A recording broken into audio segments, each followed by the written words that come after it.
Mechalite A, sound off! Here!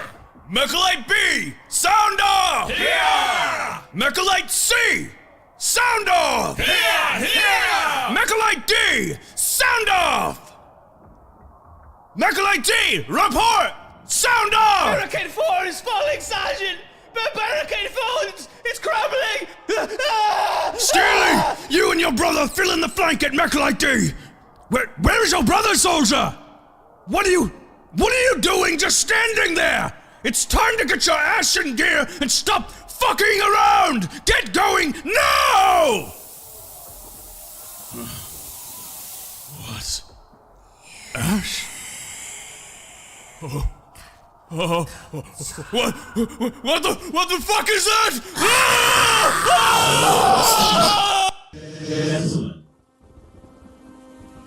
My name is Keen Decker, and I'm here to invite you to an evening not like most others.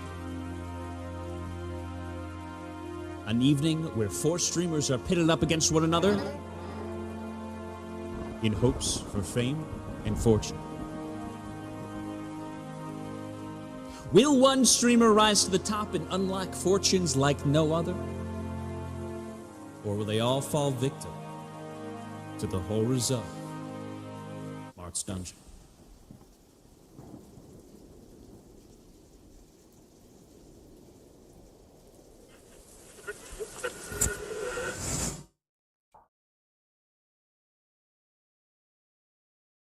I hope you die first. What? No, there's no one dying! Hello, ladies and gentlemen, welcome back to Marth's Dungeon. We're here with the gang. It's you, me, and the entire gang here, and we're right on time. Nobody's late. We're not 6 minutes late. You're late. Anyways, Mr. Beichel, would you like to give us the recap of not even last week, but the week before's episode? Well, he can give the one for last week, you know? Yeah. Yeah, okay. So, the recap for last week is, Brilliant, thank you, Michael. and the recap for the week before that is,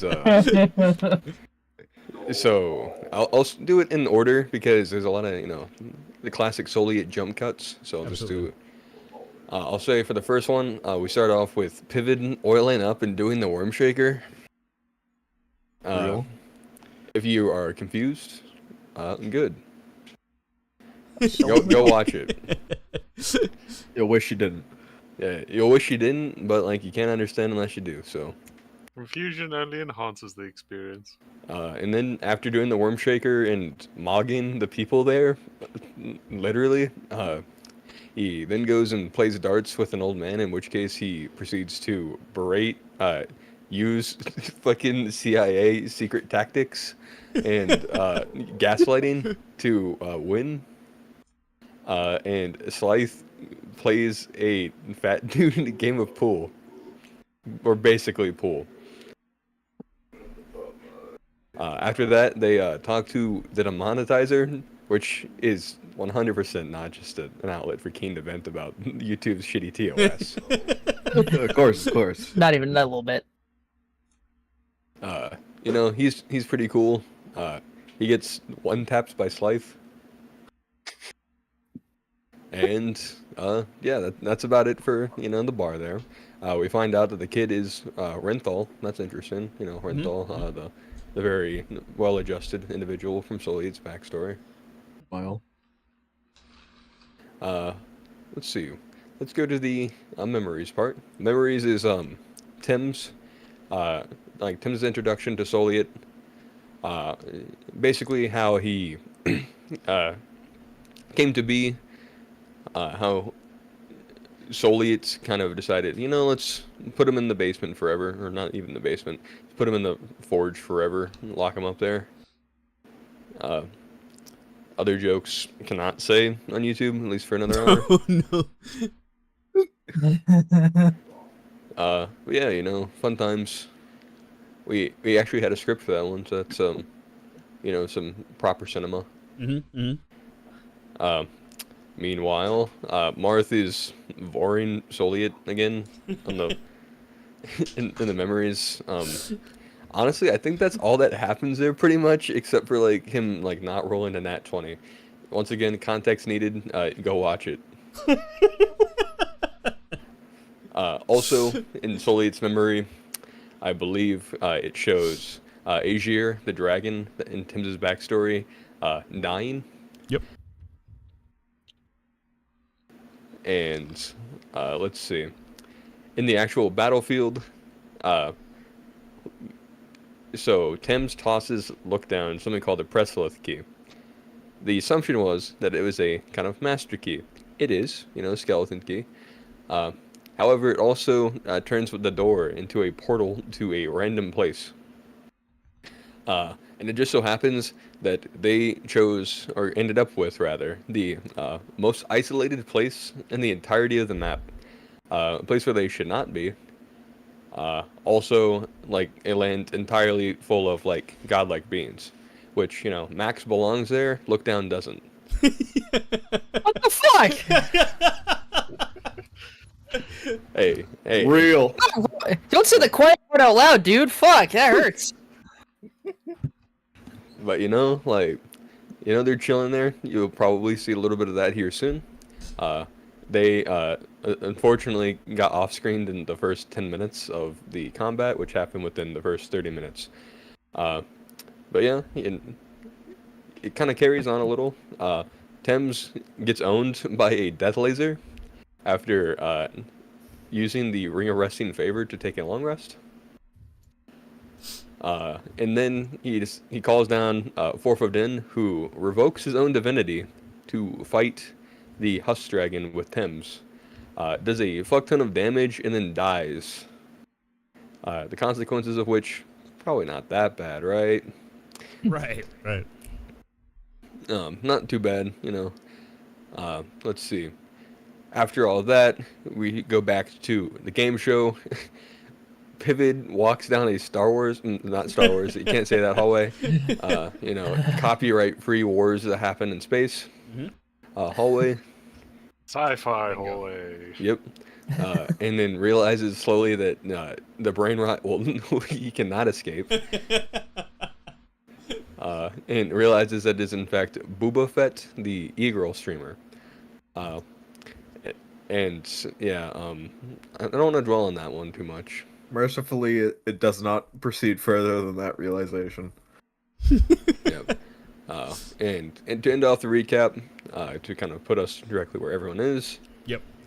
The party, or I would say like a mixture of like mainly Forfodin dying but doing a fuck ton of damage, causes the Husk Dragon to turn into Soliet proper, kind of leading to phase 2 of the boss fight. And they get Marth and Pivot. I think I'm forgetting someone here. No, you're not. Don't worry. You're not. Yeah, Slythe. Slythe got kicked out of the dragon. And they are currently here, probably covered in spit, smelling pretty nasty. Beautiful recap. Let's go. Chat. 10 out of 10. That's what that is right there. 10 out of 10, baby. So yes, as things last left off, Look Down and Maxwell both went through the door with the Preslith key, and we are going to start off with you two. What's up? The fuck? Exactly. It's a whole lot of what the fuck. You stepped through the door, and as you do, you kind of just instantly morph through into a completely different landscape. You don't drop. You see kind of directly behind you just kind of like a warp in the fabric of like the normal space that you're in, open up and close. From behind you, you can see the Soliet fight, and as you step out, it closes up. And you land in a gigantic circle. And as you kind of let your feet touch the ground, you feel the clap of your shoes against solid glass. And this glass is probably about 100 feet thick. You can see directly through it, and down into an area deep, deep below.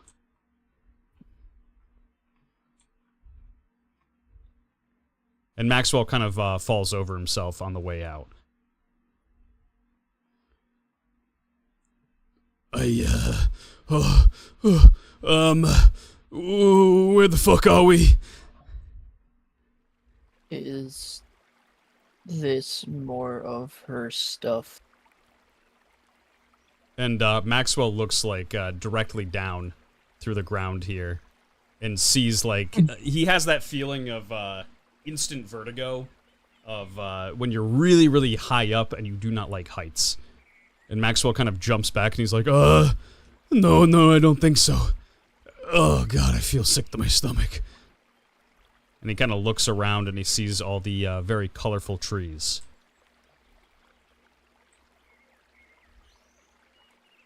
I think we just need 3 tickets. Wait, what do you mean 3 tickets? Yeah, I need a ticket, all right. I need a ticket right out of the wherever the fuck this is. That's what they're for. What do you mean by that? Before I got here,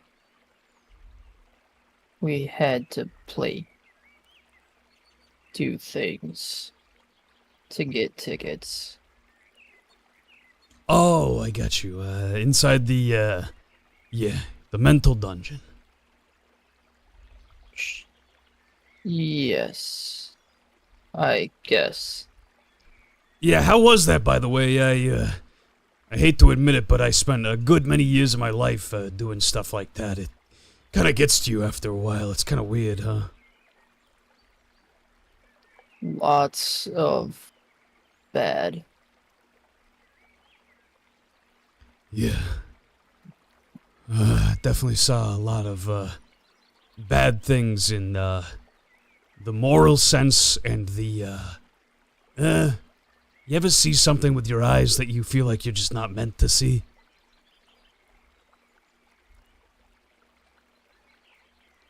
Yes. Yeah, there's like a term for it, I think. It's like it's like SMV, I think. Unnatural things that just make your mind feel like they're kind of melting away a little bit. Well, I think I'm used to that. And he kind of just like pats you on the back really quickly and then looks through the ground and he's like, oh, but seriously, oh my god, I don't want to be here anymore. We should probably get out. How do we get back? Look down. As you say this, 2, I want to say, proper way to describe this would be, formless beings, that are kind of constantly shifting around. They materialize from the glass itself, and they probably stand maybe about, 4 foot high. The shape of them, that kind of constantly shifts around usually forms back to something that looks like it is holding a bow. And they circle around you. Hi. And seem to be inspecting you.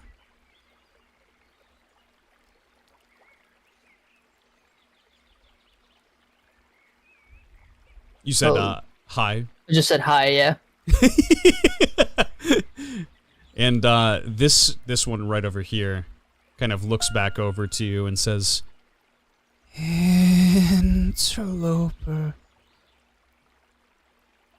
trespasser, nickel creature, in the land of gods and formless creatures. Why are you here?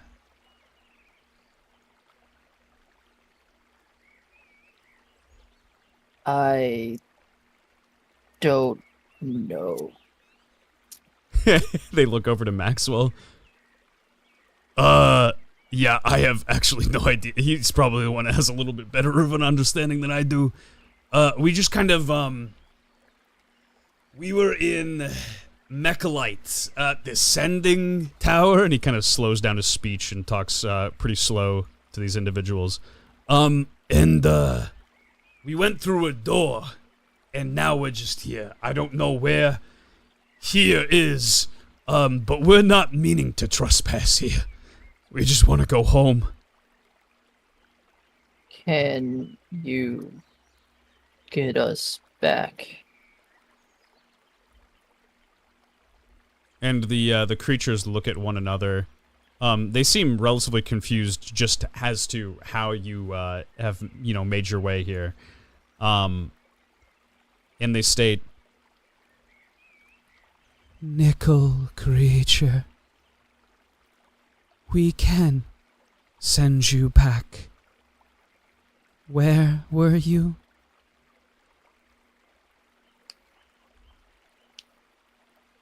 Look down, looks at Max. The Sending Tower is over in Mechalite. Listen, we meaning no harm. And it really does look like they are kind of readying their weapons, just to make sure that you're not trying anything suspicious here. And they kind of respond instantly as, "You do not belong here. You mustn't be here. Therefore you shall return." And they begin stepping towards you. Great. Maxwell kind of gets behind you and he's like, no, thank you. What's going on here? And they said they'd bring us back. They continue to walk towards you. This one, look down, it places its, kind of, imagine like a Ditto that is, completely squashed, and is currently dealing, with like 0 gravity, so it's like all over the place.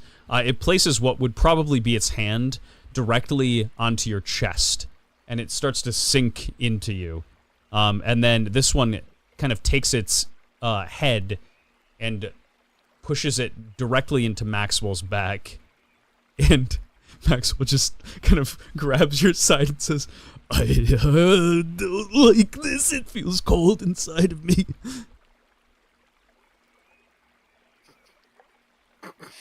This is new.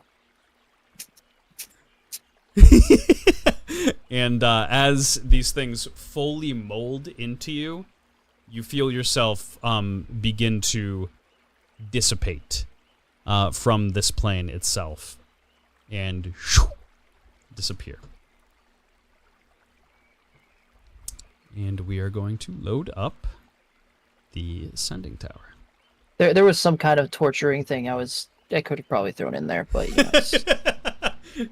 these things being Nope, just willingly chose your demise. That's fine. Look down thinks it's all crazy memory land anyway. Also, hi Ditto, what's up? How's it going? I'm not gonna lie, when you asked where did you come from, I was like, man, this is like a wrong turn at Albuquerque setup, but I'm not gonna say it. Look down ends up in Breaking Bad. He ends up in Flint, Michigan. My name is Look, but you can call me Doozy. I'm hella sick. Everybody's sick right now. Everybody. Sick as fuck. Holy shit, you're so Sick sick. at Valorant. Yeah, Sick that'll nasty. Valorant will do it to you. Wait, Ditto, aren't you? Never mind. I thought Ditto was playing ranked Valo tonight. They were. Oh, I see. They're done. What the hell is wrong with you people? You play video games at this time? What the? That's meant for like 3 in the morning. Right going now on it's with you? drinking time. Am I playing Valorant right now? Nah. Smile. Well, No. it's 3 in the morning somewhere. True. Very true. That like the good old song says, it's 3 o'clock somewhere. It's 3 o'clock somewhere. It's a half hour away from here. Alright, we're just loading up the map here, ladies and gents.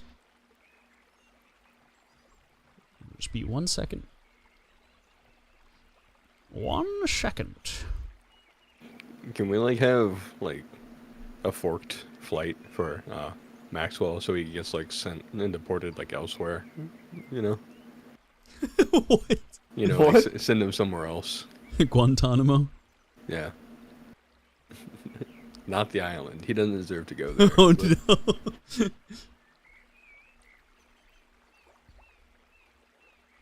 Almost there. Almost.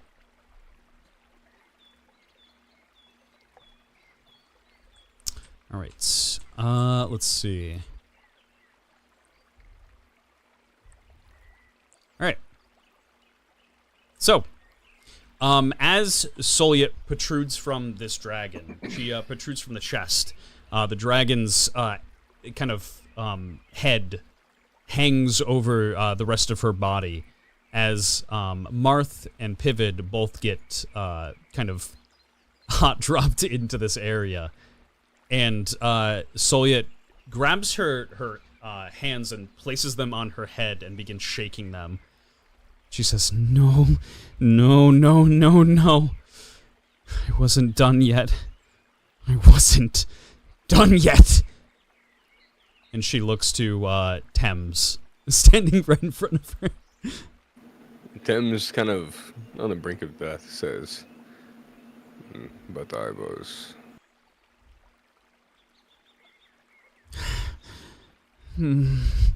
And she looks around the battlefield to see that not everybody is there. And she just kind of, you see her brow just lift up ever so slightly as she doesn't see Slythe. She just doesn't see Lookdown or Maxwell. And she says, Where are the rest of them?"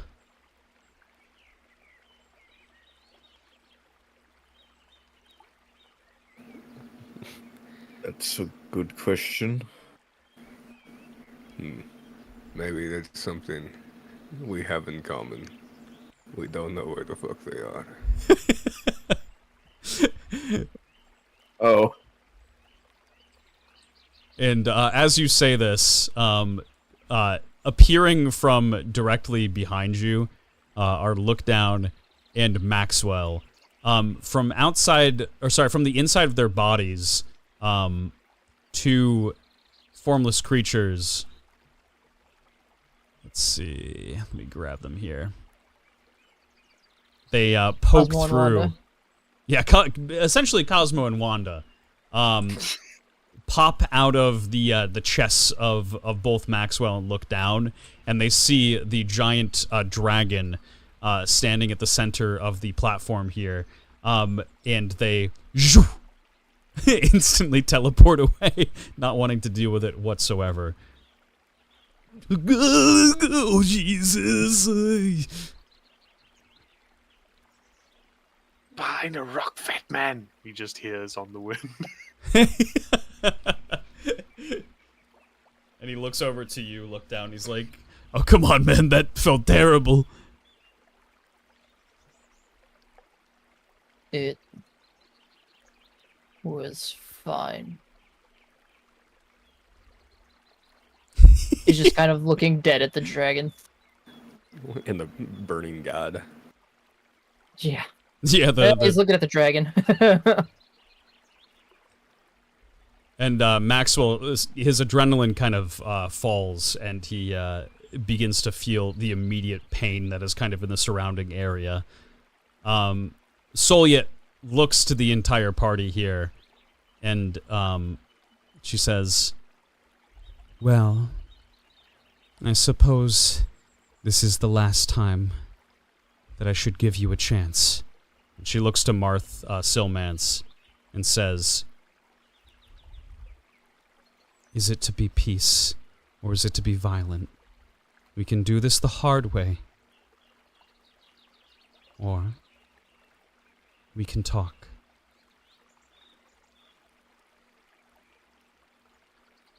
And Marth looks to everybody standing on the battlefield. He sees Thames almost keeling over.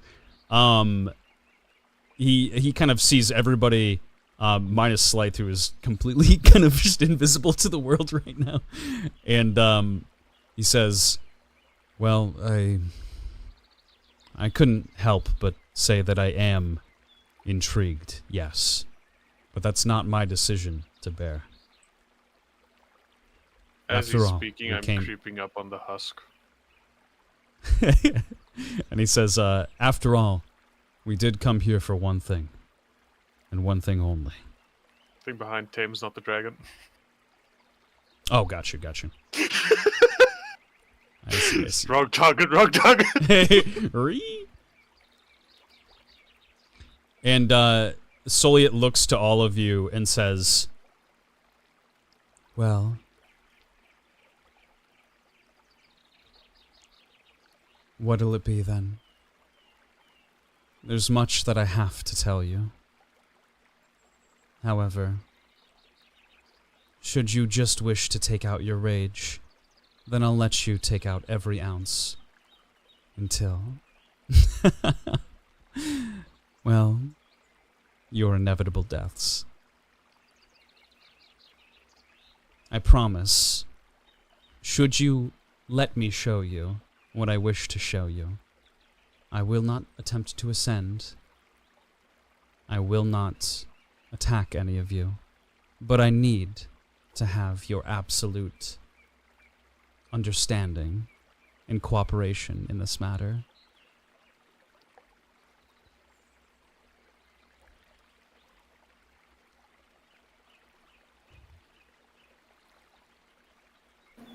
There is no understanding to be had, but there is a lumined sense of mortality. And she kind of just lifts her claw, the one that's not broken, and just hovers it, up in the air and says, I could bring this claw down on your friend at any moment. I could have ascended at any moment, but I specifically waited for you all to get here. Should you wish to offer me the same, chivalry, then we might be able to perhaps get along for a bit. At least until you make your final decision.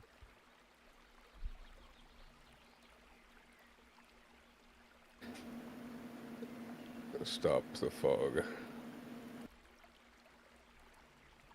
Easy enough. And she kind of immediately disperses the fog with her wings and stops producing it. Okay, fine.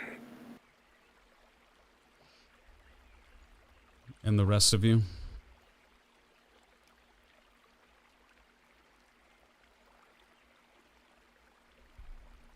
Look down, doesn't say anything. Suppose I won't say no to knowing more. She did show me much.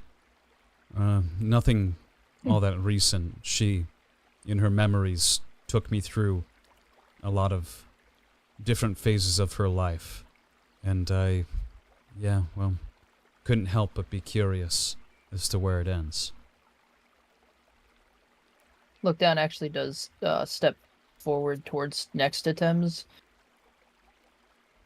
and does say, you're the only one that can tell me about me. I'll do my best. Very well. Like I said, your absolute cooperation. She casts a sleeping spell on the arena. Is anybody attempting to resist this sleeping spell? I don't have Dice of a Haunted Man, and I think the DC is going to be above 14, so probably don't even want to. Okay. I'll try and resist it. Okay. Roll a Constitution saving throw for me. Ooh, I get a 25. Okay. You resist the sleeping spell. Maxwell is not. Marth is not going to pivot. Not happy about it, but he won't. Okay. And let's see. Look down. Do I? I won't resist it, but I'm curious if it actually goes through. I guess. This does, in fact, go through. Shit, let's go. Let me grab the bulk of you. Group you all together. And Slythe is going to be staying here. It's the fast-acting melatonin for Lookdown. So as the rest of the party gets put to sleep, Slythe, both you and the husk get pushed away by a giant gust of wind. Pushed to right about here, and a solid dome lodges itself on top of the party and Solyet, who are all asleep. A solid dome. She doesn't see out of it, does she? She's asleep. No. Can I feel a connection between the husk and her? Connection. You can kind of sense a connection in the fact that she seems to have given life to this husk. Yes, I suppose. Would I be able to sense if she'd notice its absence? During her slumber... Not while both her and the dragon are slumbering, I would say no. Ah, perfect then. I will attack the husk from stealth. Alright, let's see. Zero hesitation. Well, hold on. What do you say? Give me a attack at advantage. I roll a 21. That'll definitely hit, yep. And now I do damage calculation.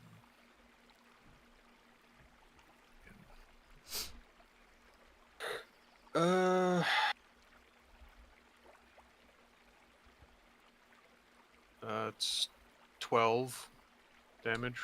12 dex, okay. How's it looking? It's looking pretty rough.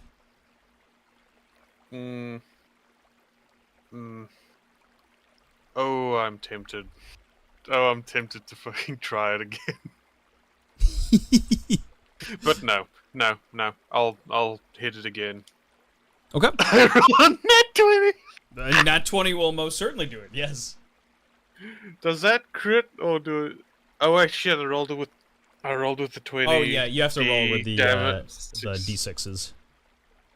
I roll a 13 with the d6s. 13 will not hit. Damn. It was almost cool. And I wasted a good roll. It gave me a good roll, but I wasted it on the 20. Can I use that to stealth again, or do I have to roll another one?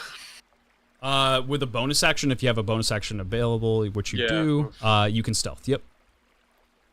Then I stealth with this the thing nat is 20 that I banked. Okay. This thing is going to try to observation.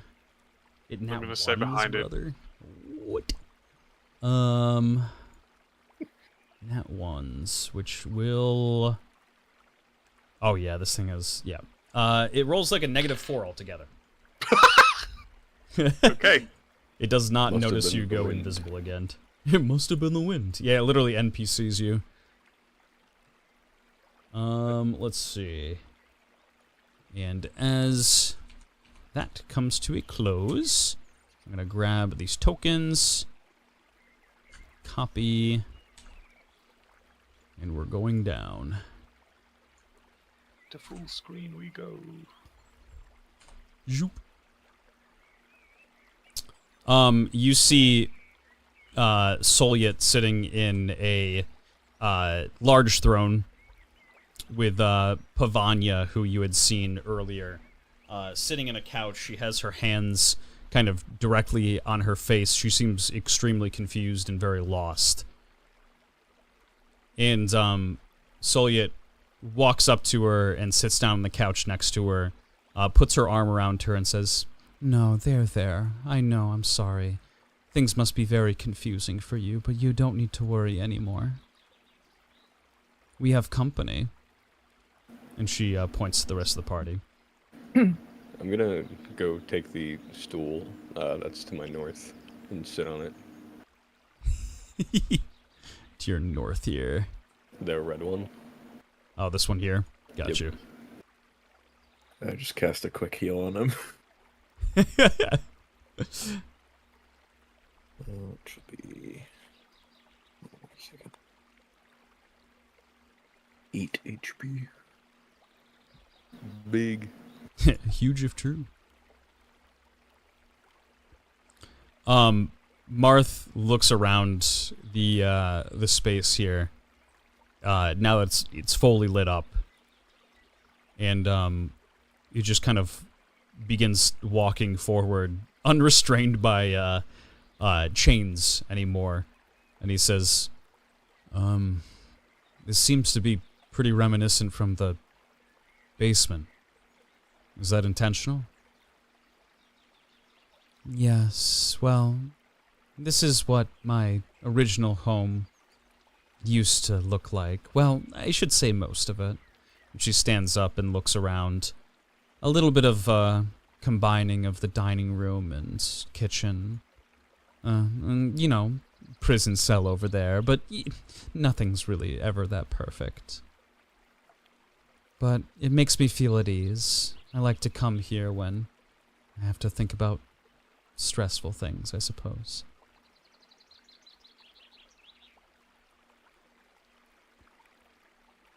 And she kind of goes to sit back down, and she goes, "Oh, of course, where was I?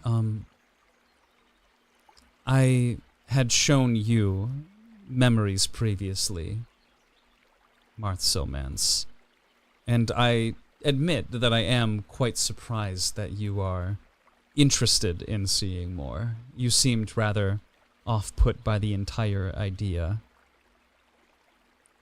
"Right, well, yeah, being chained up and watching my friends die was, kind of a hindrance on that entire thing, so I do have to admit I am curious, if you would show us further." "Yes, well, let me impart the knowledge of my memories to everyone else here." And she shares with each of you all of the memories thus far, which you have seen in person, and now your characters themselves have such information.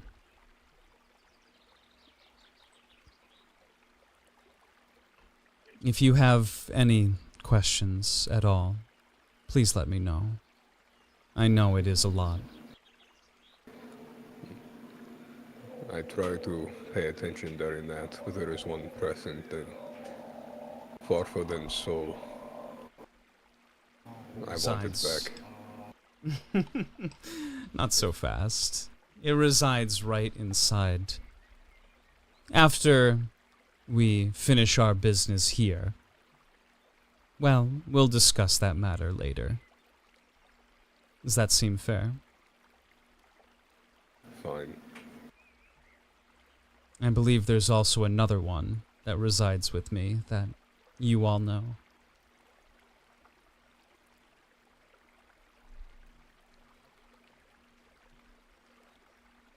Yes. Turns and looks at her.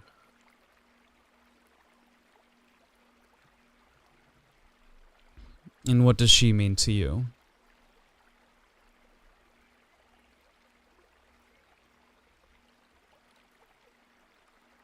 Joy.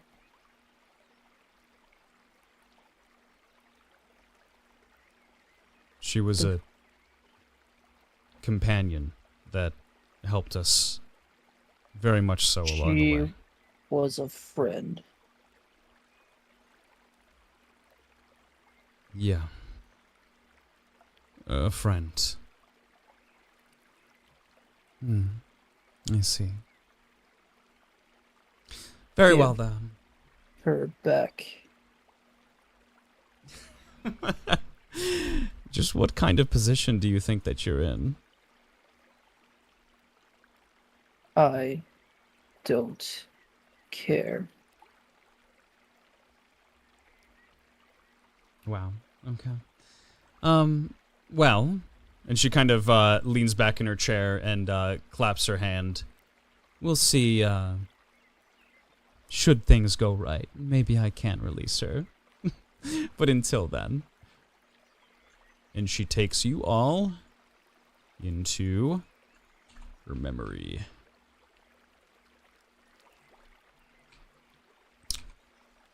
Let's see. Zoom out here.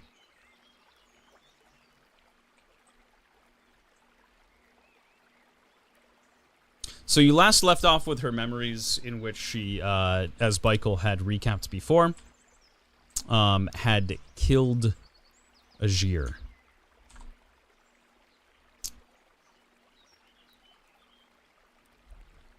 And as you come to view the event, you are kind of looking at it as you were in the Bardock's fight from a top-down view.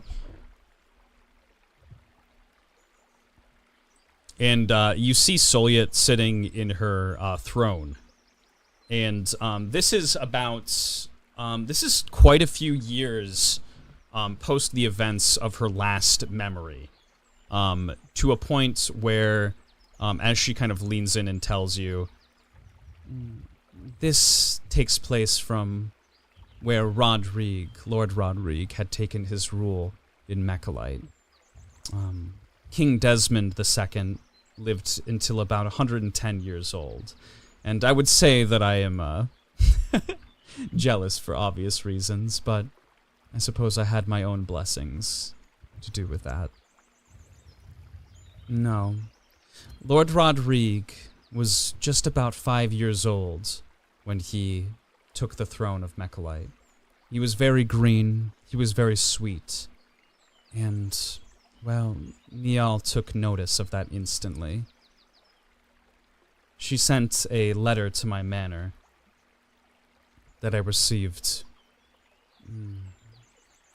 much to my surprise. I knew that she would attempt to learn as to whether I was helping Mechalite still or not. And as the letter stated, as sure as the stars line the skies, each night justice will persevere and always will.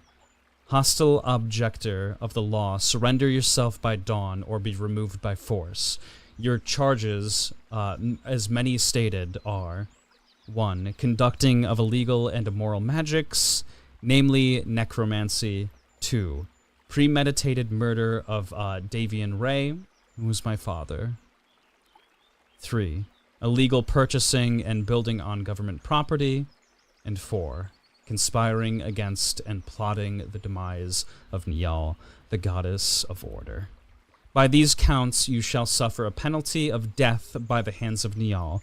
Failure to appear will result in greater punishment. As whatever that meant. The law is omnipresent and has eyes in all corners of Nickelmantia. By its definition, you shall be brought to justice. Keep in mind, no personal message, just something that Niall herself would write. I was met by several Mechalite soldiers at my own manor early in the morning. They put me in something called the Shameful Hearse. This was a 10-foot-long torture device that they strewn together and carried me to the capital, Halignor. The road was long, and I caught the gaze of many citizens and rubberneckers as I passed by. And as we reached the capital itself, I was brought up a long set of stairs into a courtroom.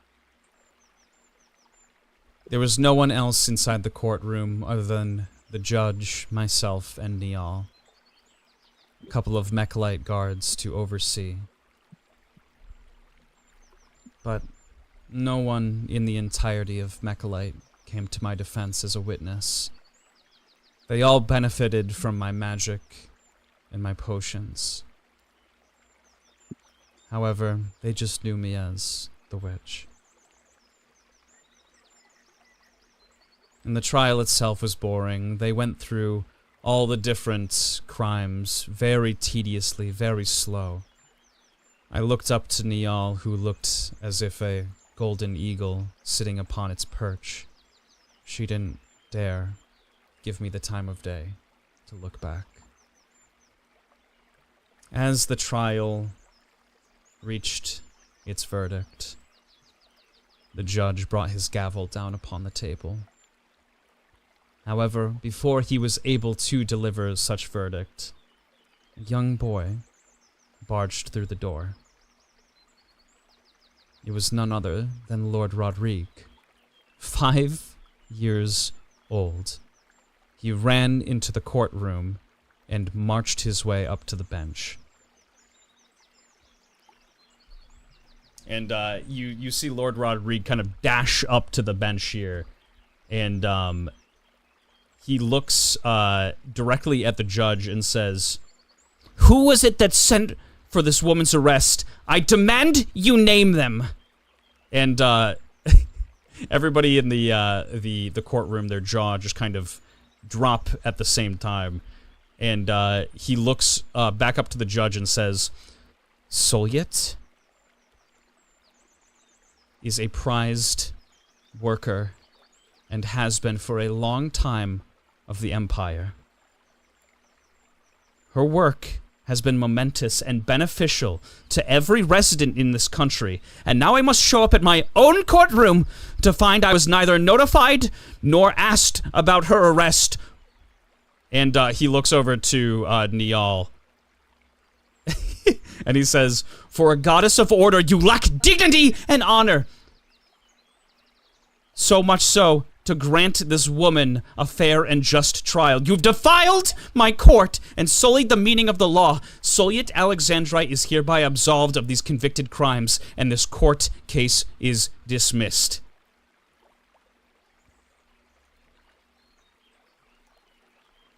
And as the memory comes to a fade, Solyet looks to the rest of the party and states, "No one had come to my defense, except for a boy who knew nothing about me. We had met only once before. He apologized for his father's crimes and the way I was treated, but that was it. To me, that meant everything. I knew that from that point forward, I owed everything to him."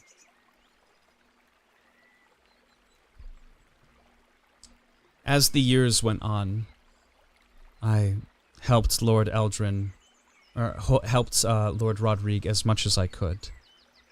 In any means, I tried to assist the Empire, but he insisted that my time working for them had come to a close, that I should enjoy the rest of my life, so to speak.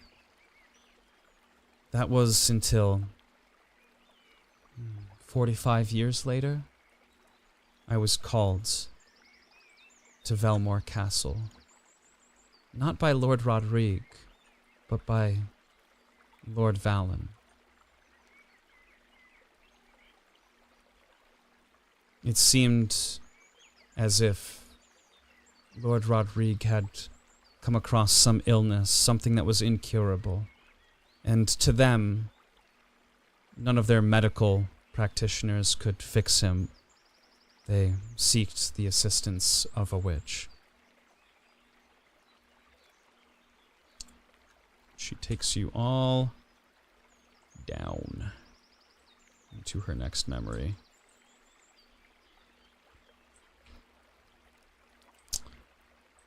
Actually, let me drag you all over here.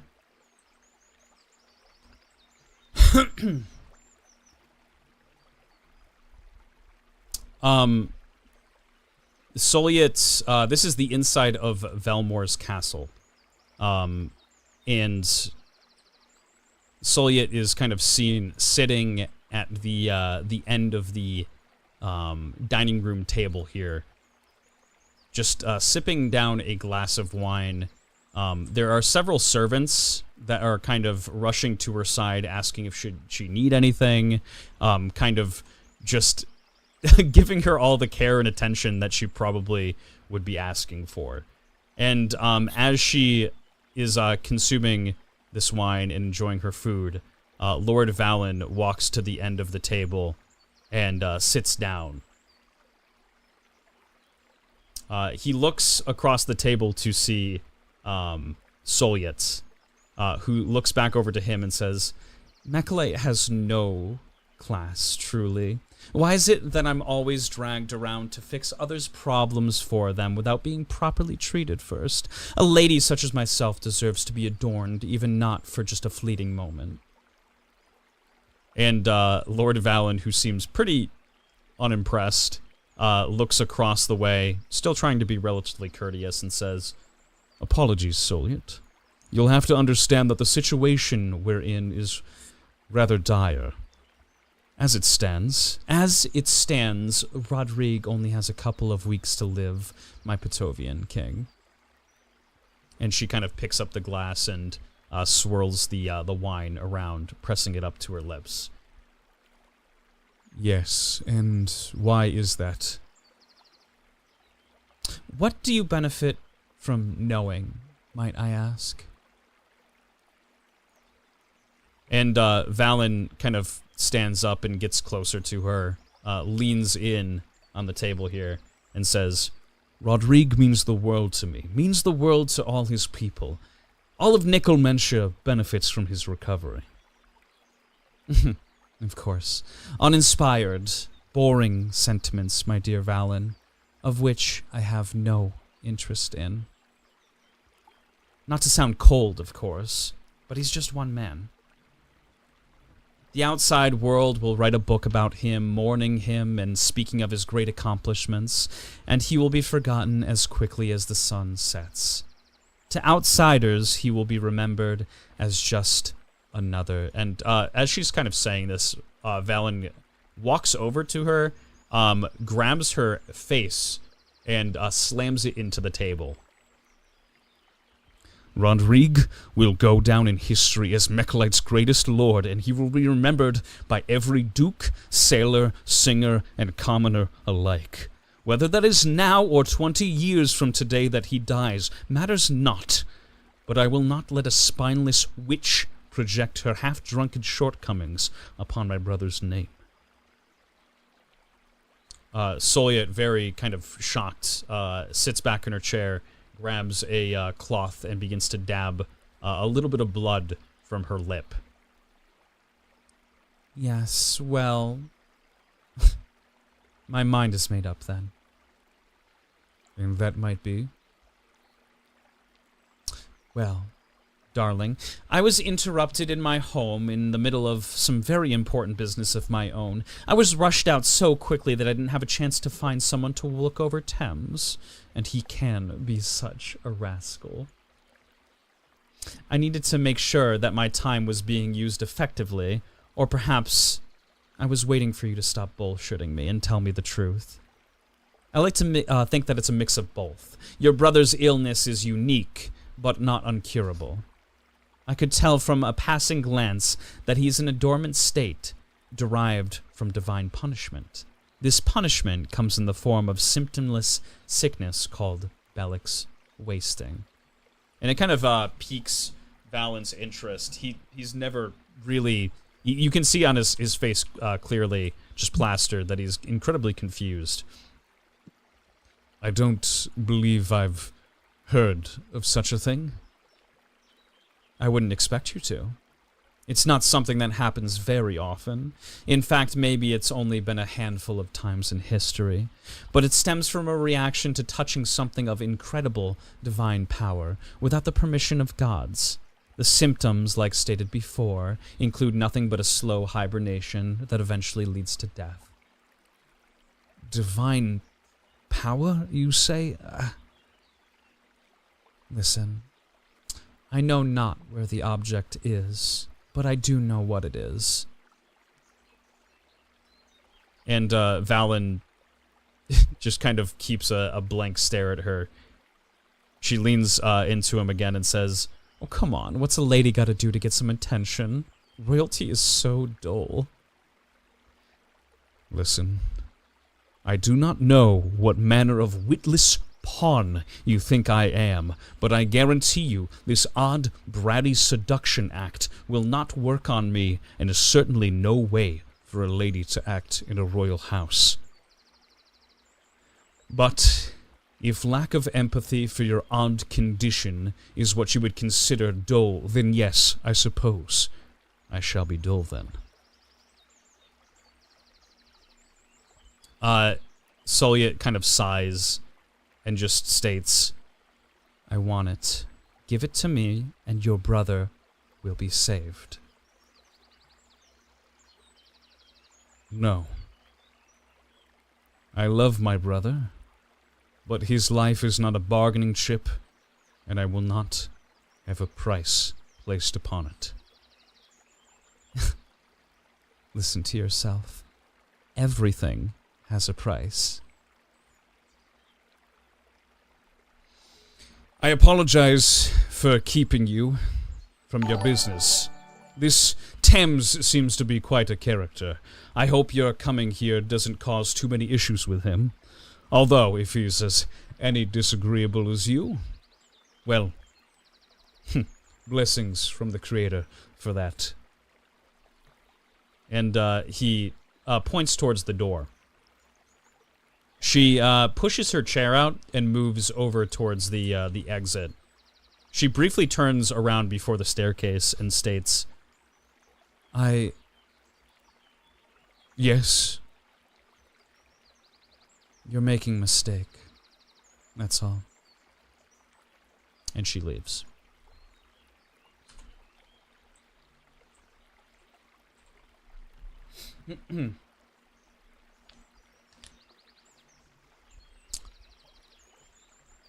And Sulyat looks relatively sad and almost just bashful, in the sense that she seems to be pretty upset about the events that happened there.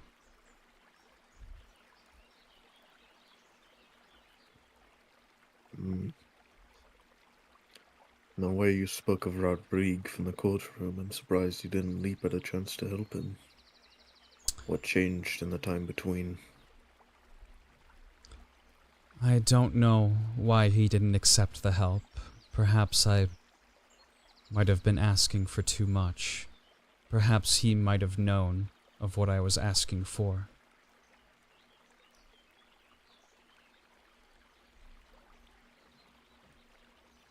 I admittedly wish that I was the one to help Lord Rodrigue, but at the cost of giving up who I was and my public perception. Well, I shamefully have to state that I failed him. Is that why he was in a coffin? She looks over to you and says, Lord Rodrigue was... Oh. Most likely not in a coffin. They keep a closed container of magical arcane energy. Healing properties. I'm sure they were trying to rejuvenate him, bring him back to life. By the time I had gotten to him, they realized that such procedures weren't helping him. He was in his own bed. He had been in a coma for quite some weeks.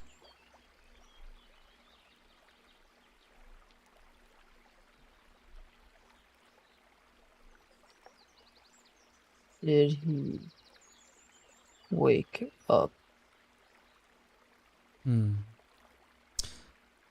He did wake up. He woke up and, well, I had spent most of my time in the castle itself, my manor. I was far away from all the events that took place. However, I had a surprise visit. One late night from his son.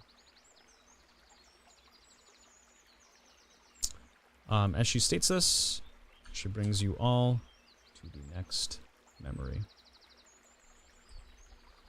Good, because that was going to be my next question.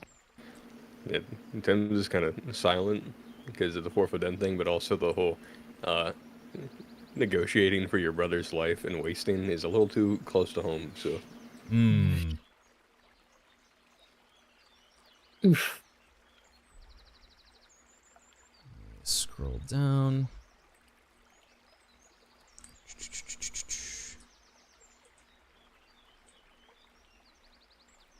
And paste. There we go. Like I said, I received a visit late one night from Lord Eldrin. He approached my manor on a very calm summer night. Not much was out other than the crickets themselves. However, a sharp knock began tapping at my door. One that was quite soft, however with much purpose. My servant, or butler, Gray, was the first to reach the door. And you see Gray, a very familiar face, go over and open up the door. And as she does, as he does, 1 second here.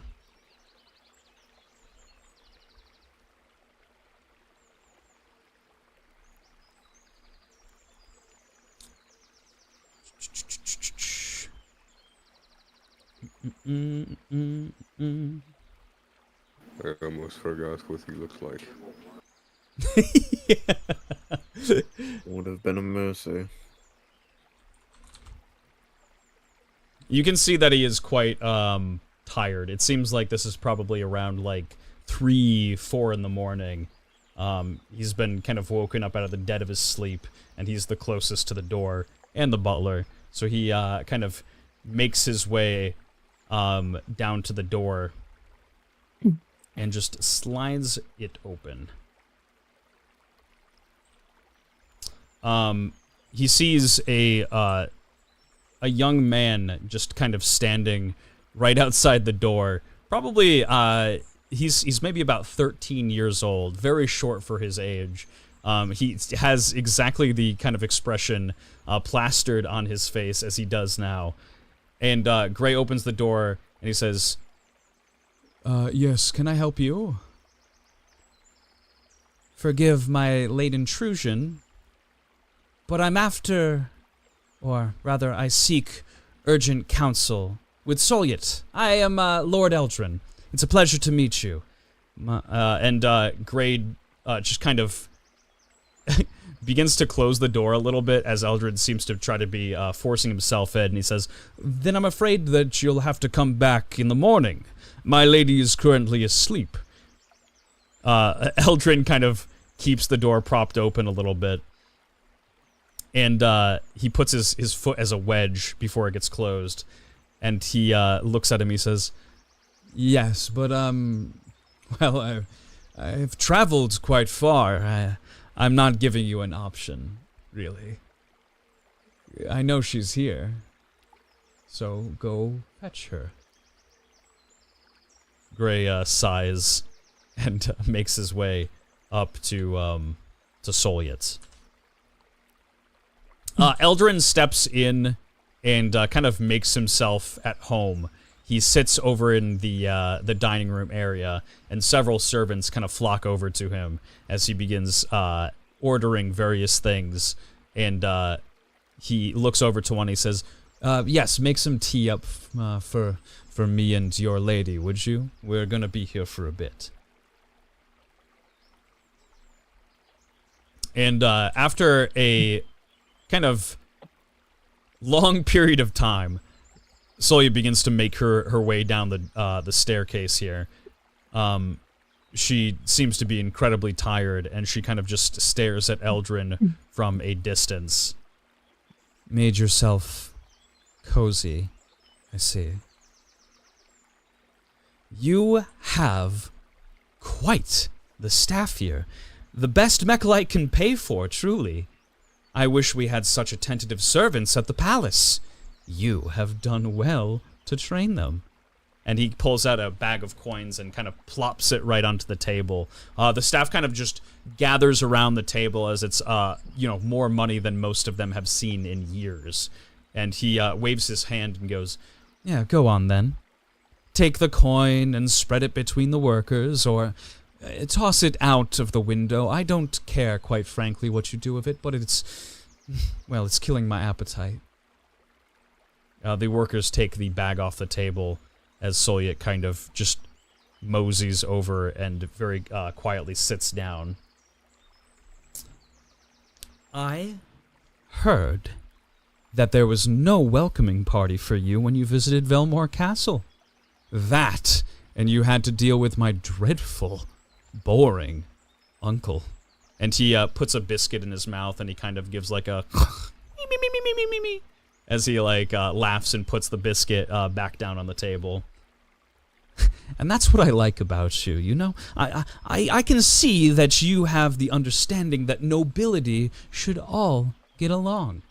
Everyone is just so damn opinionated these days. They let it bind their decisions, don't you agree? Make them treat people so terribly. I feel like we'd all benefit from just getting along, don't you think? And Solia kind of just, sleepy, just grabs like a cup of tea and brings it up to her lips.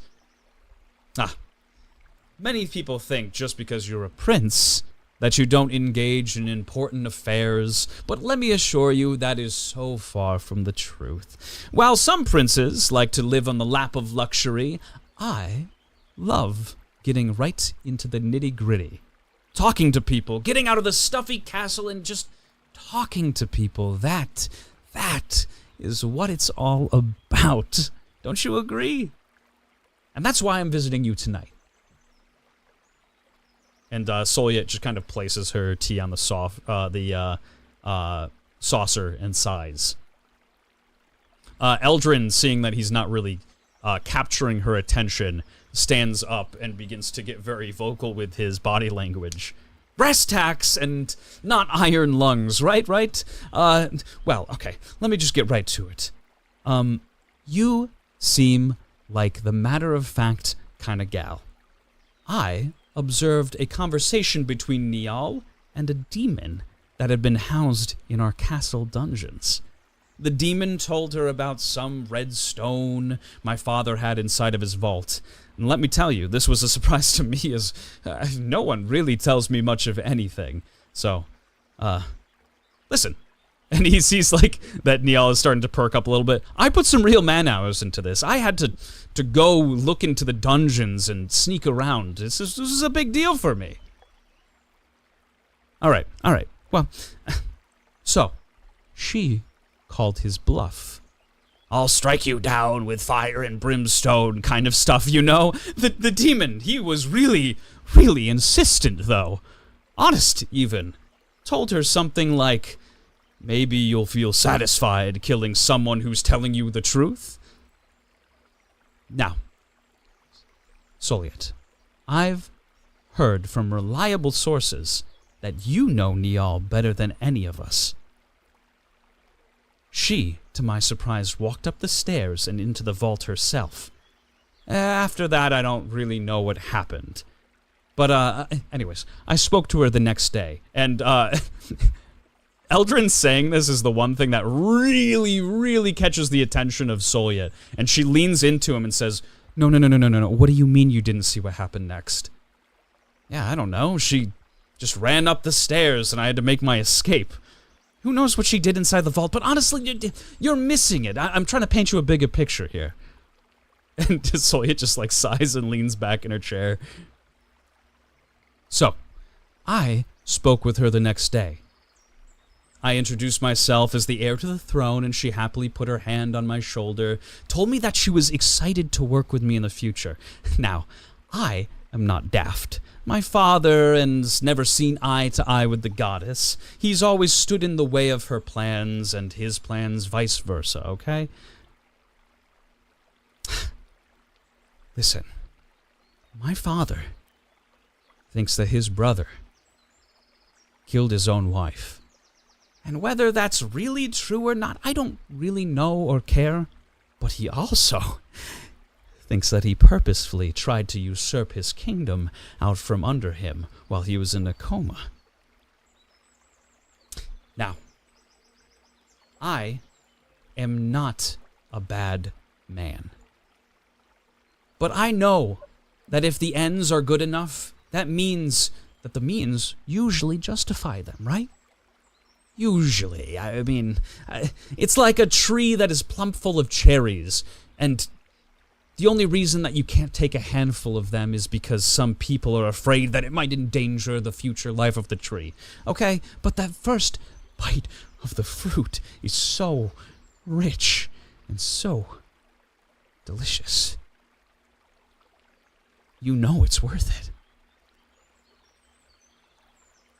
I'll be honest with you. I need your help. My father's been attempting to reach his brother for weeks now. I've done my best to intercept their communications, but I need someone strong and dedicated in my pocket. You know what I mean? Rodrigue is heading into Patovia this week with a private escort. He's determined to go through hell or high water to meet with Valen and find the truth, and that can't happen. You hear me on that, right?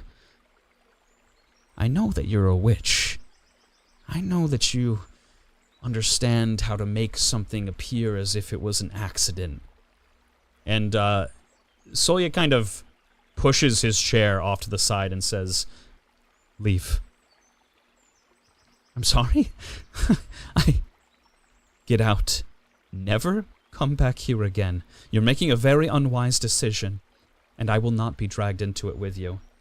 And if you are so inclined as to continue this, I will stop you. That's all I have to say to you.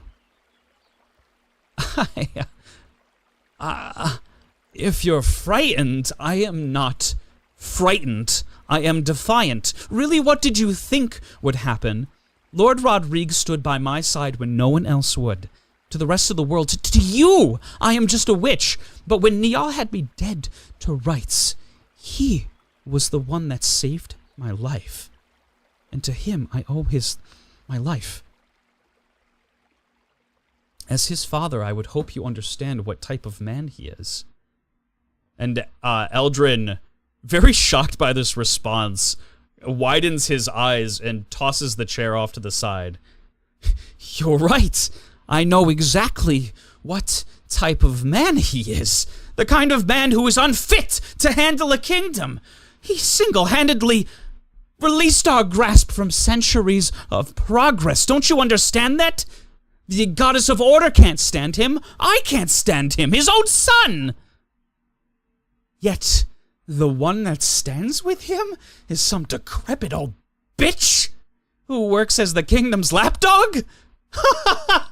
Well, hear me loud and hear me now.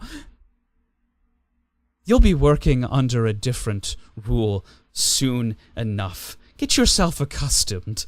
I'm afraid you won't be living the same lavish lifestyle as you are now. But you will be working for me. Good riddance, Pavania. And he turns around and begins walking towards the door. Solyet sees him start to leave, and she casts a spell in which she picks him up, drags him across the kind of just across the hallway here, sending this picture crashing to the ground and leaving him very scraped up as he bashes right into the side wall here. He falls down to the ground and huffs out just kind of a mouthful of blood. And Solyet walks over to him at the very end of the corridor here and states, "My name is Solyet Alexandrite, dear. And if you think for 1 second your royal status restricts my decision-making, then I'm afraid you're sorely mistaken. The next time you show up, the next time you show your very face in this manner again, I will kill you." He, just kind of very shakily walks over to the door and exits, heading to his caravan. Some children deserve to have been beaten more. Yes, well, In this case, can't say I disagree. I know Lord Rodrigue was quite strict with his child, but he had a sense of kindness to him too. Even then, he was just sick.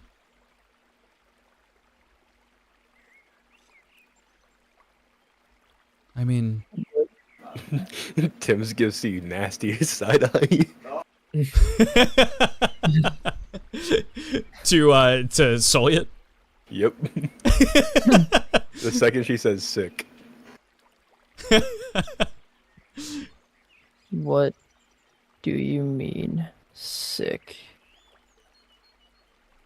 Well, some people have illnesses. Some people can't get out of bed. They have the flu. They run a temperature. But Eldrin's sickness was much more in the mind. He was well-spoken, but very manipulative. Anything that he said, he usually got.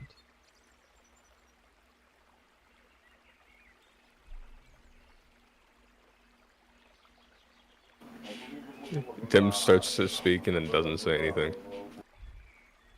Is something the matter, dear? No surprise, no.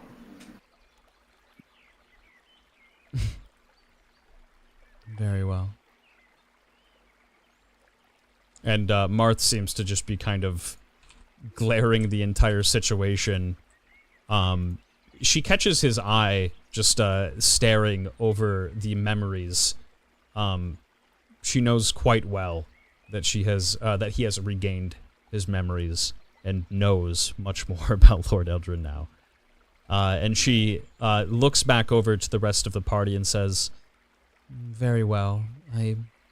There's only a couple more to show you. But it should enlighten you a fair bit."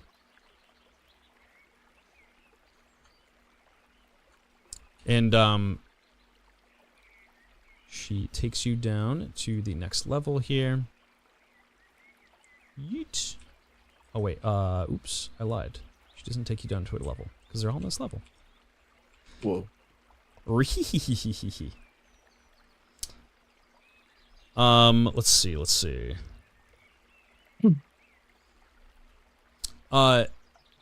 She looks, to a large open road with a caravan that is, transporting Lord Rodrigue to the capital. And, she looks to the rest of the party and states, "I had to spend many hours off the beaten path looking for... Well, I knew what he was up to, but I didn't really know exactly what he was planning. But, I followed the caravan and went up ahead quite a fair bit. I was looking for, well, suspicious activity, an ambush. And just grabbing the notes here.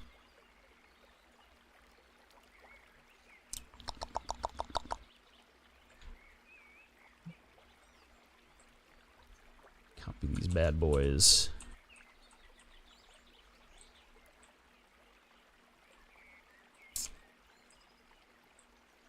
I had run a fair bit further up towards the border, and I had found several what seemed to be Patovian soldiers, all huddled up in a small enclosed space in the forest. Obviously, this was quite suspicious. On my hunch, I decided to approach them camouflaged as an old woman. And actually, let me change her token over to the old lady token. This will be perfect. One of you being kidnapped.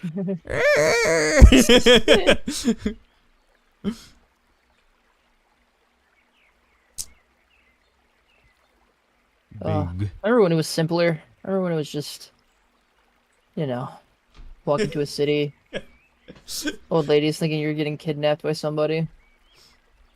Just being able to say, I don't know to everything. Let's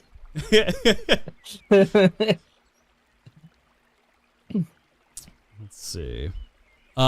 You see Solya, as kind of camouflaged as an old woman, begin to walk through the forest here, and she gets herself caught in a bush and starts to wail her kind of arms around and begin to scream out.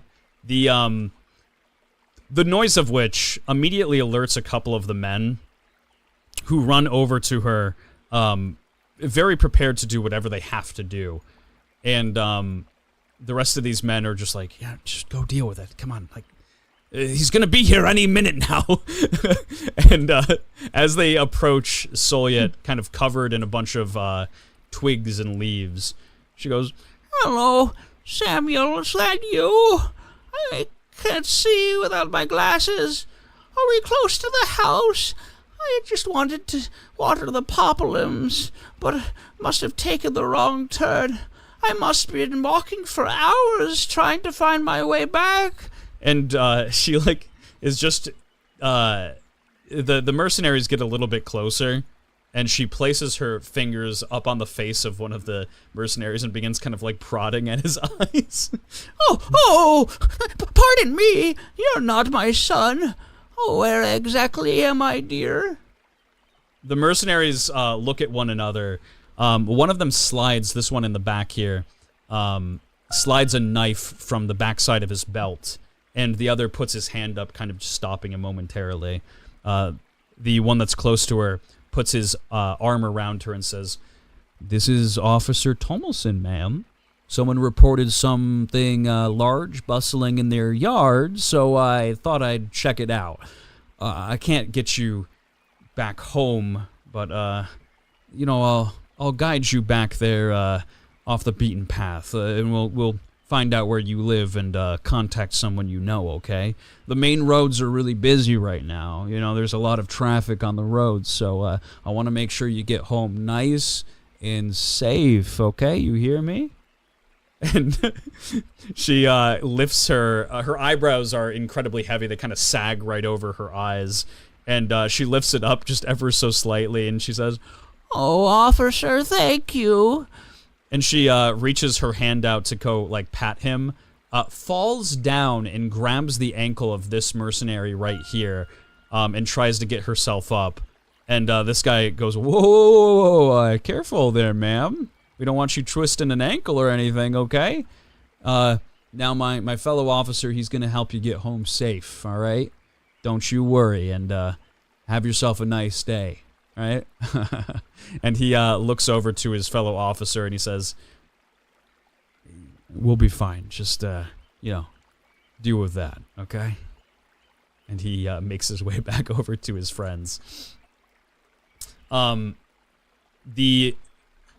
Mechalite's mercenary brings her to a large opening, relatively far away from the original path. And he says, well, ma'am, we're right here where we need to be, almost at the station, okay?" And he goes to slide a knife out from his back pocket. Solyets, as an old woman, casts an distraction ether inside of a bush and makes it rustle. he quickly jostles around just to check out the sound, and the second part of the distraction ether curves up right under from his neck and goes through his throat, killing him instantly.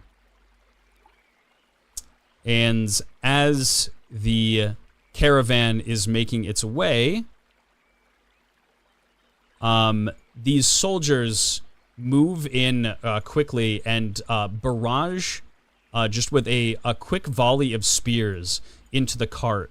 No one gets hurt except for a bear, in which it just kind of impales it right into the leg of one of the bears.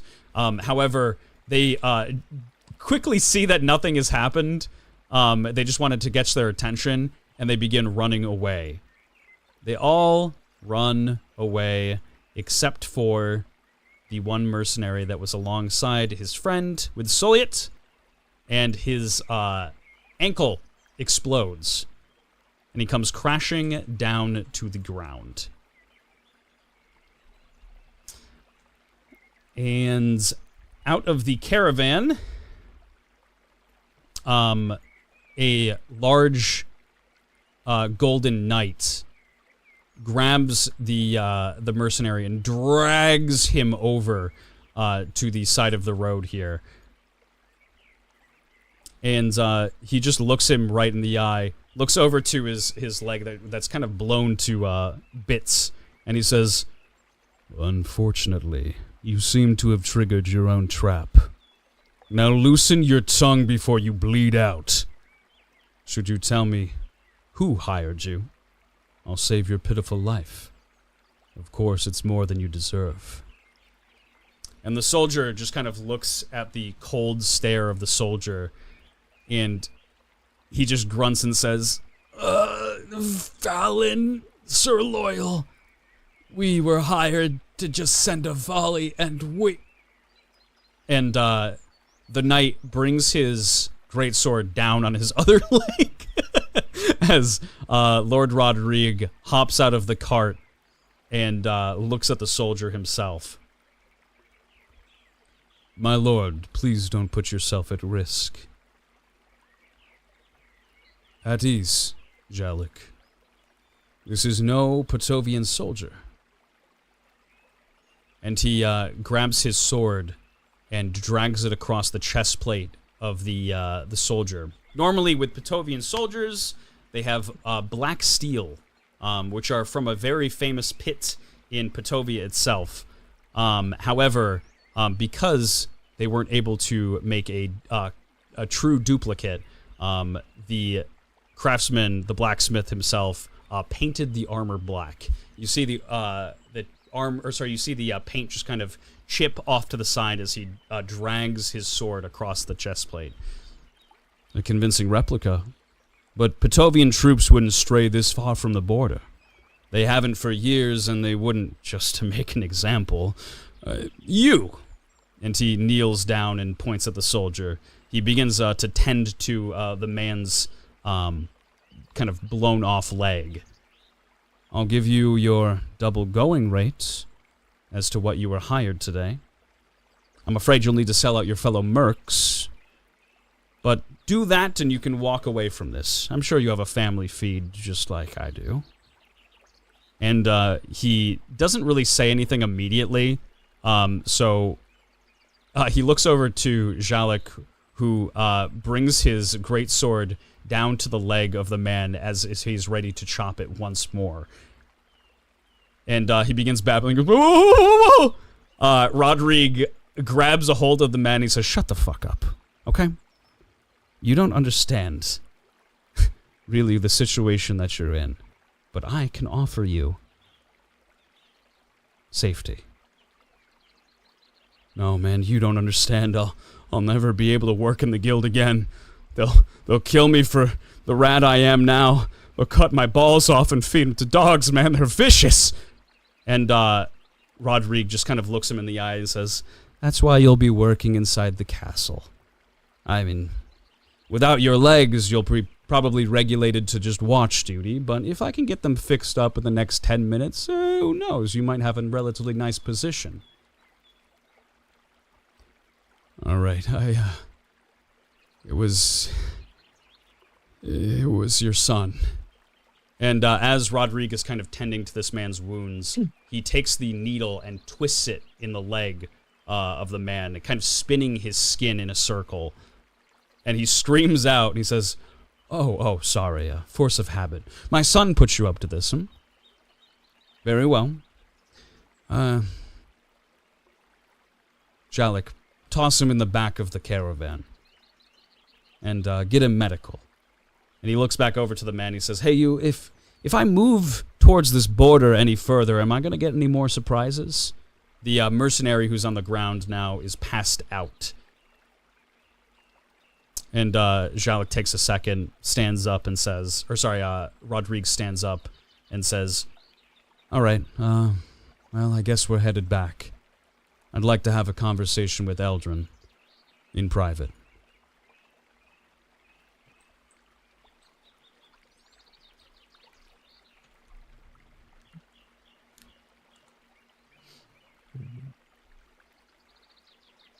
That might not be what he was envisioning. Eldrin's plans still seem to have worked. Yes, well, she stopped him from reaching Sens and speaking with Valen. However, I was fearful that he would attempt to kill his father, so while I may have stopped him in, temporarily, ultimately his goal did work, yes.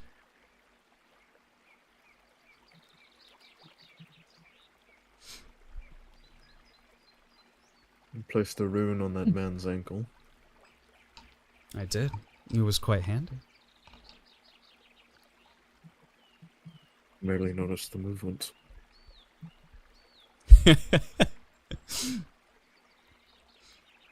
And she looks over to the rest of you, and she just simply says, I do appreciate you looking through these memories. I had resigned myself to the idea that I may have to just kill you all. Lord Eldrin, while he is seemingly a very talkative and outward person, he's very dark.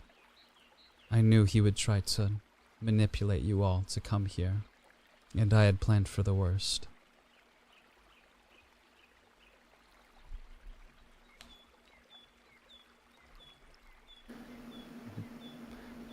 If he had not told us to come here, I think we still would have. Agreed. Primarily personal motive that brought us here. Personal? The memories are one thing. It is a empathetic situation. But you held me for over half my life. In slavery. My dear Thames, I was the one who kept you alive. And let me remind you that you were the one who asked me to hold on to you, not the other way around. At the threat of my life. Or my brother's. Well, of course I needed you to do work for me. But your agreement to help your brother, I did keep my word. And even after your work was done, you asked me to stay. I was quite touched.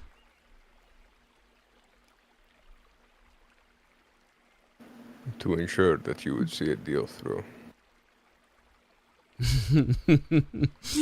You and the rest of the world, darling.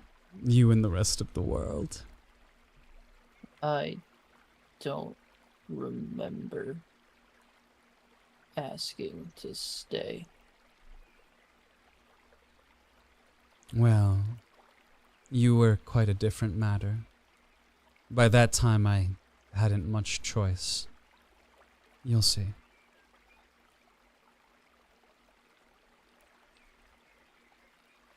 And she takes you down to the next memory.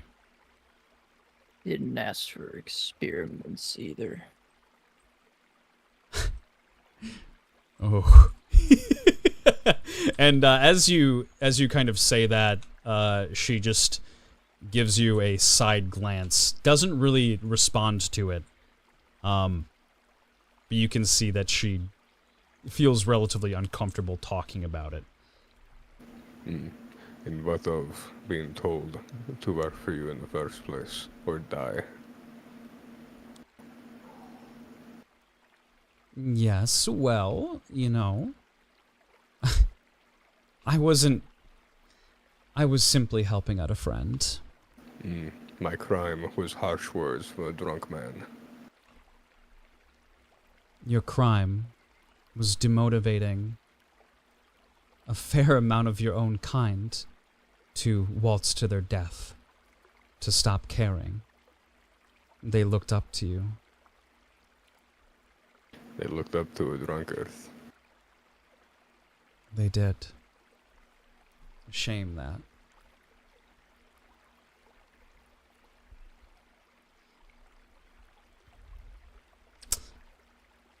And she takes you to the next memory.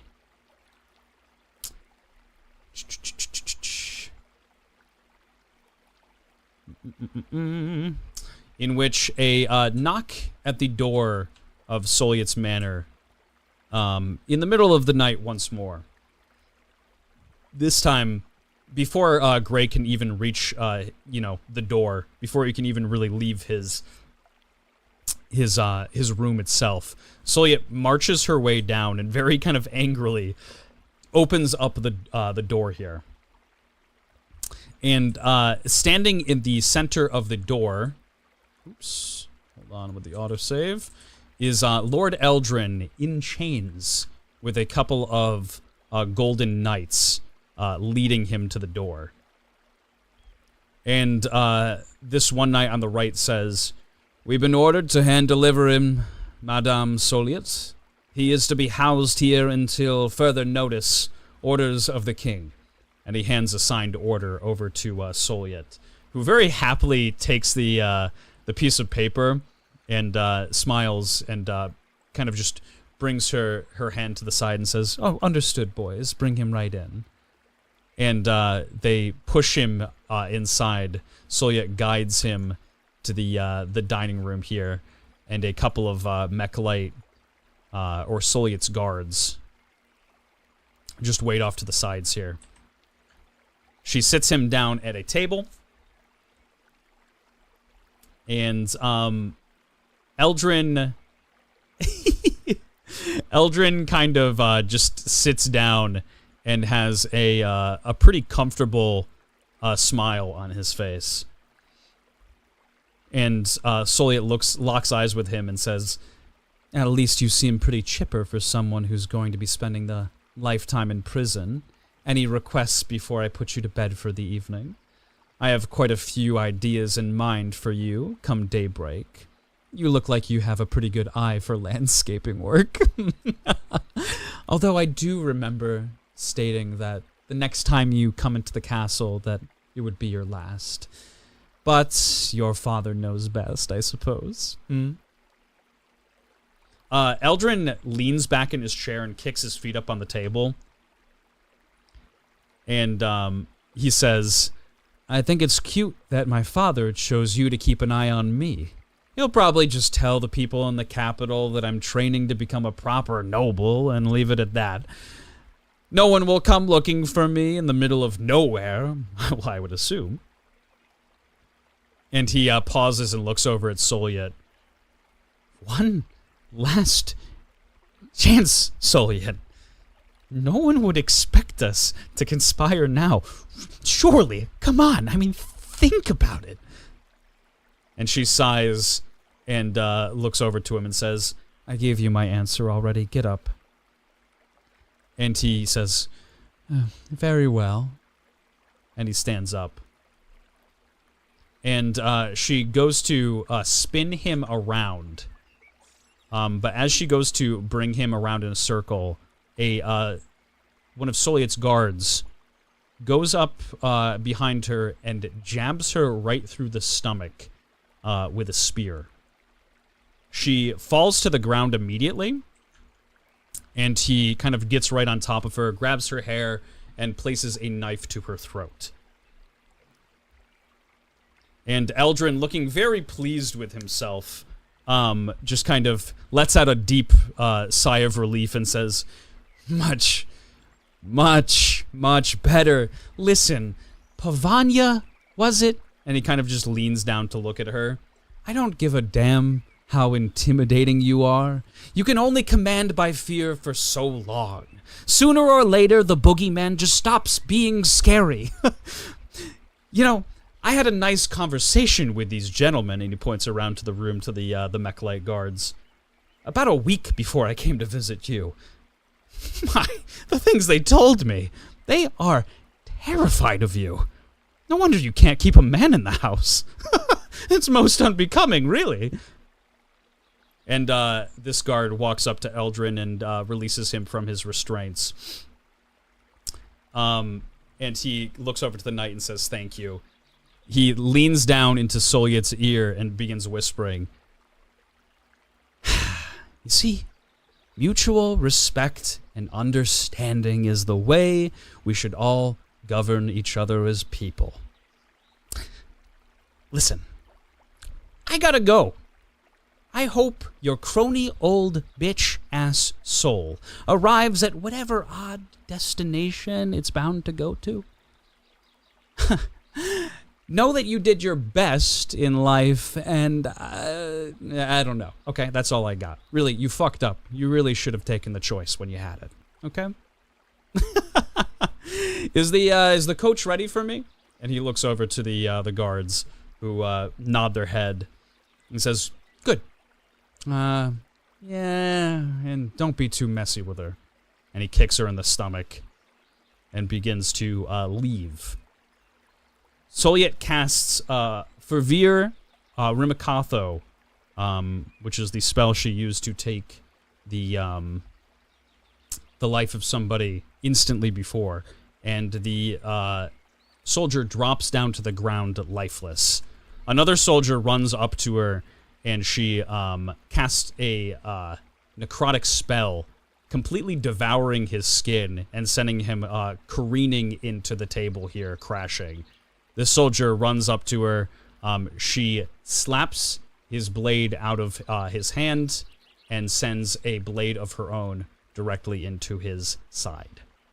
Eldred, in the meantime, is dashing towards the door as fast as he possibly can. Soliet goes to cast a spell, and it breaks the door as he is on the other side, leaving.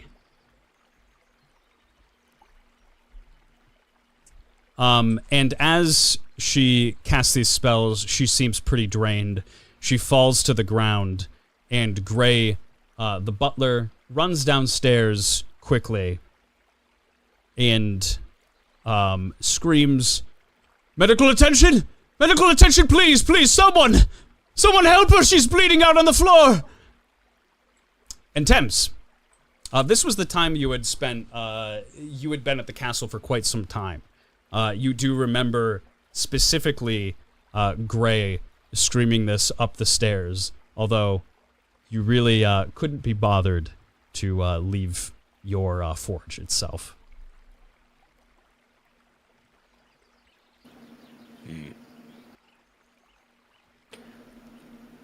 What happened to Fia? At one point, I wished to stay to free her. I was not aware of her own matters. What happened to her? Fia was freed. Renthal had let her go. We had talked about you beforehand. She was hell-bent on staying and watching you in, I don't know, whatever form of judgment she had planned for you. She just wanted to see what your reaction would be, I suppose. I don't really know what was going through her mind, but One night, before dinner, I had spoken to her and she seemed as if she was ready to let go. I don't know what had happened between you and her, but she seemed as if she had some type of resolution. Some closure. I don't know where she is, or if she even lived once Renthal let her go.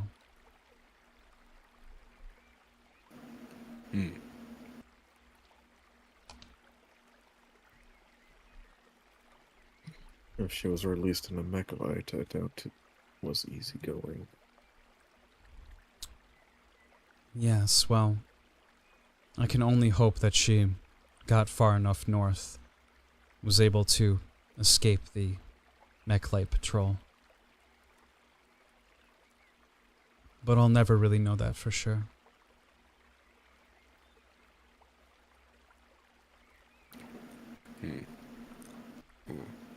What is the point to this, Solieth? You've already told me how you feel about the world.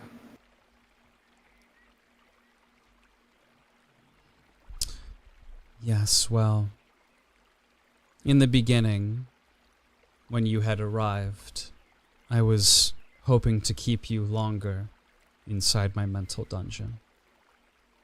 I had Pavanya with me, and I was running through my memories with her in hopes that she would make a decision for me.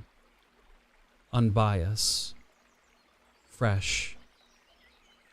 All my years I had always thought that maybe I could just have one more chance. Just one more lifetime that I might see my vengeance. Might be able to make my mother happy. Take care of Niall and her corruption once and for all. But it was always more complicated. There was always something else. Eldrin, Mechalite, Niall, even you, Thames. There was always an obstacle in the way. So, I ran through my memories with Pavanya. Had she decided that she was satisfied with the ending of these memories, I would deny godhood. Of course, I saw you roaming through the inside of my mind in that ridiculous board game that you had set up, but I allowed it to happen. It is what I wanted. If I really was to ascend to godhood, if I really was to kill all of you, I would at least wish to forget everything that had happened. That's all. You said it yourself. You take what you want from who you want when you want to. So, tell me, what is it you want from us? I would hope you understand that we share a common interest. And should you not, well, we'll just see whose better interest perseveres.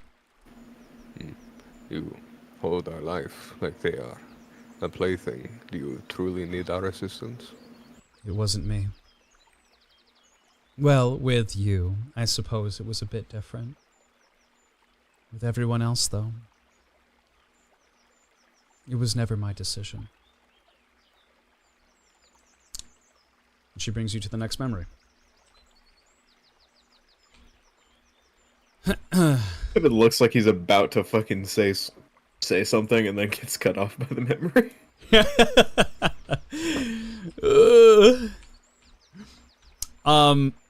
You see a large battle that takes place. Several barricades are set up out on the outside of Velmore Castle.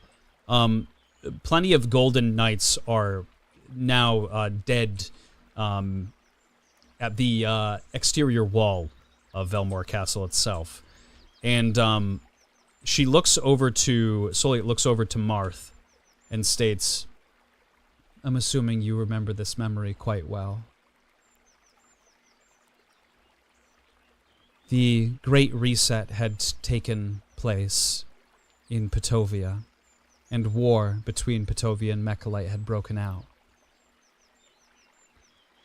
And despite all of it, despite Lord Rodrigue's pleas, despite Eldrin trying to drag me from one side to another, I refused.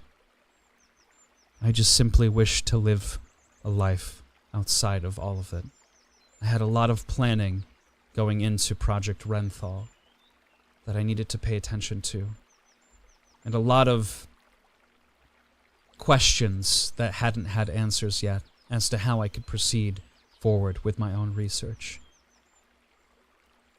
However, one night, this was quite a few years forward, after I had met Marth, after I had engaged with Lord Valen, Rodrigue, ultimately the two nations couldn't get along with one another. I received, that night, a call from Lord Eldrin, stating that Lord Rodrigue had marched all the way to Sen's castle to engage in a final combat with Lord Valen. I thought it was the most ridiculous thing I had ever heard. I immediately hung up on the call, not before receiving, just a couple of minutes later, an urgent request from Valmore Castle saying that Marth Silmans was attacking the castle itself. This was from a random soldier who was standing guard inside the castle itself. I thought that perhaps Lord Rodrigue was in real danger and that he was inside Valmore Castle itself. So, I raised an army. And she kind of, it pans off to the large army of Alexandrite soldiers that are marching down to Velmore Castle. At the center, you see Aloretta and young Marth just kind of waiting outside the castle. They seem to be taken pretty off guard as they look towards Velmore Castle, in which a lot of their soldiers had crossed the barricades and made their way inside. And Marth looks over to Soliet and says, "It was a landslide victory. There was barely anybody defending the castle. We just wished to end the war. We wished to just have the words from Lord Rodrigue's mouth state that he had had enough. Enough of the bloodshed, enough of the slaughter. Really, in all honesty, this was all started from Mechalite in the first place. It was insanity. We worked for years to get to this point.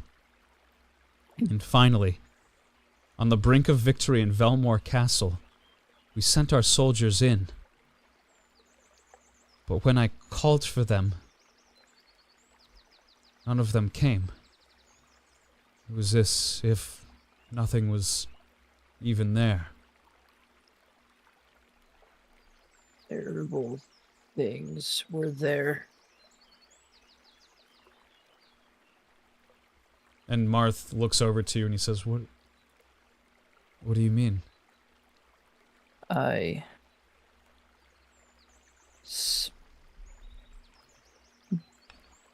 saw monsters. Valen fighting Rodrigue. That must have been at Sen's castle. My father had told me not to campaign into Mechalite. Lookdown looks directly at Marth. If your father was a good man, Rodrigue was also a good man. So why did they fight each other? And Marth kind of bites his lip, and he says, I am beginning to remember a lot of things about my life before I went to sleep. My father never gave me a direct reason as to why Mechalite attacked. No one knew why Mechalite attacked, not even my father. But I don't think for a second that Lord Rodrigue wished this as well. I can't. I knew my uncle for 18 years of my life. I had met him quite a few times, and he was always kind. He never wished ill on my family, and he never wished ill on Petovia. And Solyet looks over to the two of you and states, yes, but it was out of his hands at the moment. By this time, Lord Rodrigue and Niall were calling the shots, completely without your uncle's knowing or control on the matter. That's what I'm to assume, at least. At the end of the day, I'm always looking for the right answer. But why were there monsters there? There was a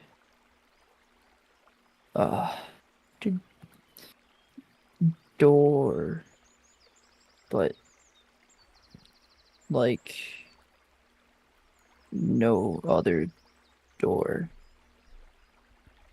to somewhere else. Solia turns to you, understanding what you're saying, and says, the Great Reset. It happened some 50, maybe 51 years ago. Chaos has infected Petovia, covered the lands all and in between. Several portals in what they call Cregan pits opened up. If you speak of monsters, I'm sure that must be what you're speaking of. I am so confused. They were fighting Rodrigue's men.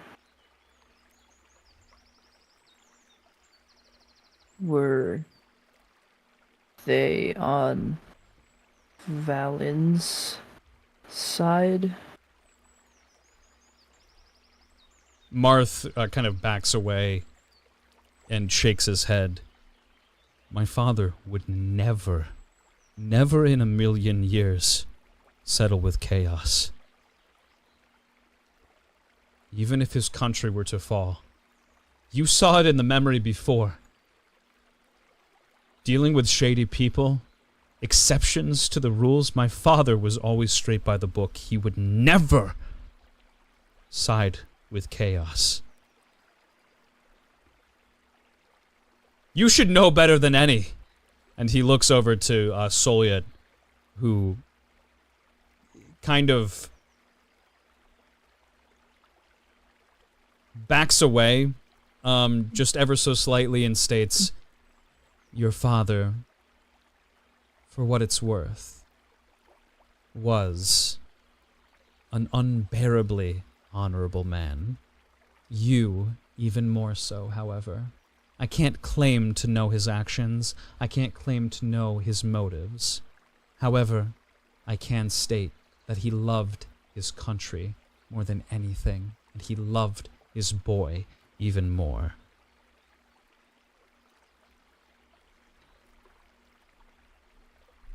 Look down just kind of puts his hands to his head as if it's like in pain and is just kind of standing there trying to keep his thoughts together, trying to understand. Or make sense of it. It might have been Rodrigue and Valen's disagreement might have taken precedence over whatever chaos was occurring nearby. To them, it might have just been each other. It could be. I just didn't see anyone else there.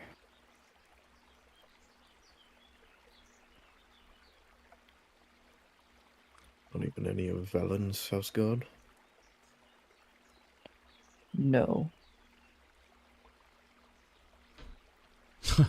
Just to make sure I'm correct, though, DM, Yes. that was the only thing I saw in the room was Megalite soldiers and those creatures. Correct. I didn't see like any dead bodies of Patovians. Correct. Okay. Marth, kind of with his arms raised a little bit to the air, backs away and says, No. I look down. I look down. When we get home, we'll sort this out. But for now, and he kind of turns to the battlefield and he says, "Just show me what you came here to fucking show me."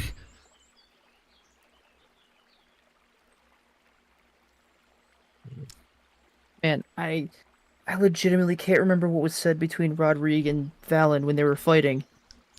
I don't know if anybody else can, but This was a long time ago.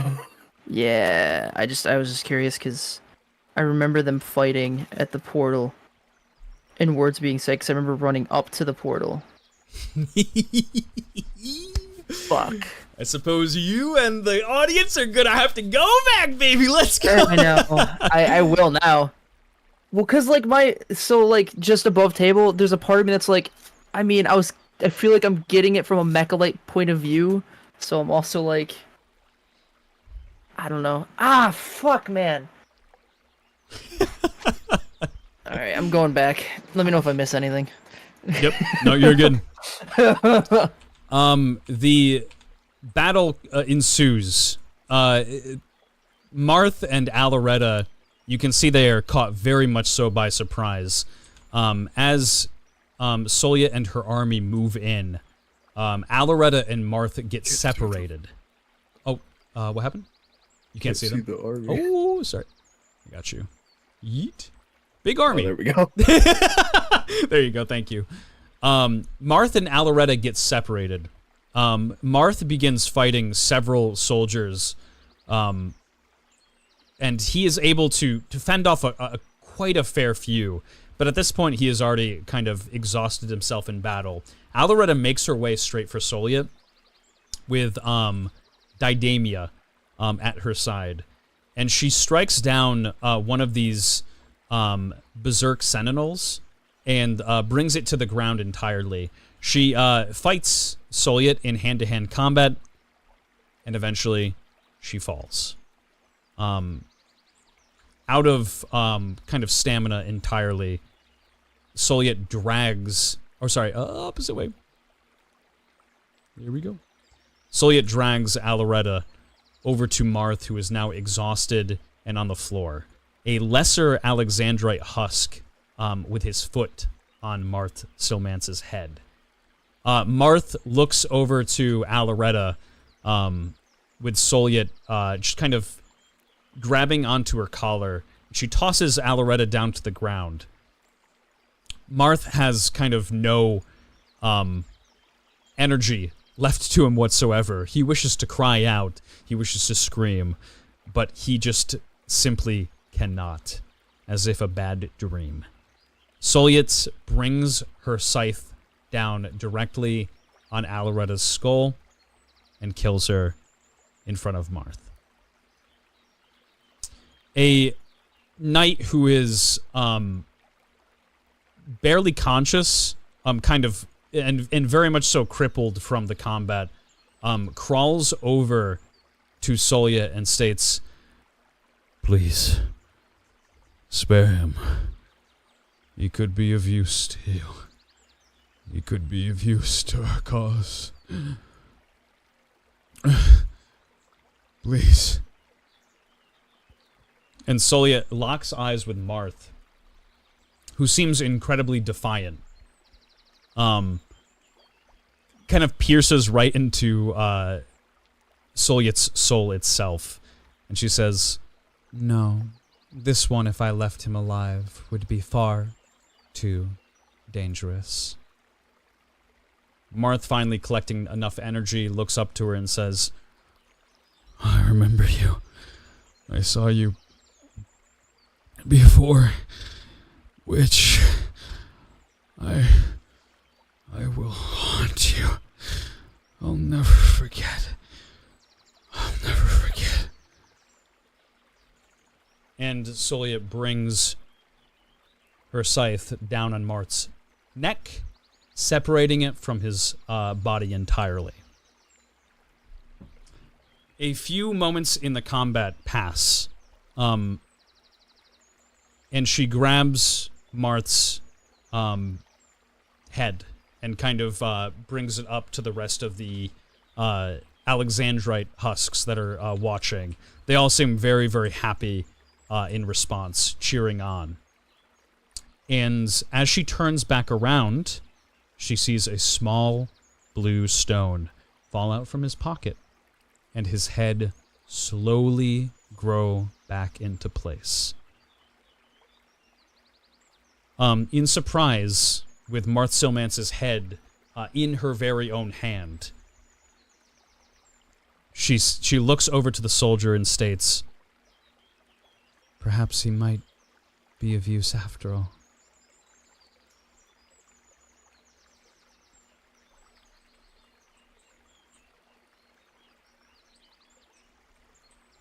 Right. Oh.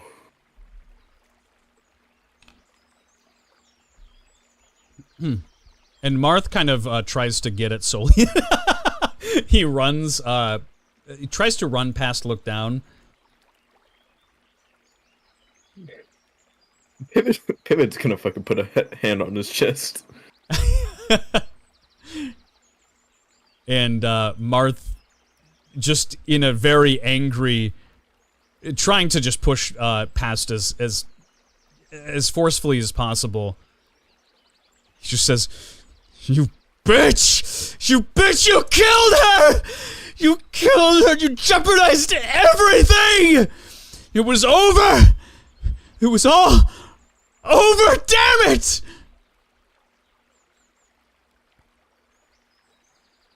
She gives him a kind of side-eye glance and says, You know very well that should you have won that battle, nothing would have been over.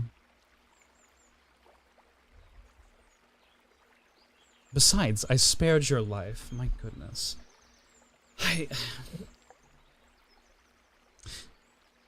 In your eyes, Marth Silmance, should you wish to know, I saw something all too familiar. That spiteful, justifying glance that you would always do the right thing, no matter the consequences, no matter the cost. You always reminded me of her.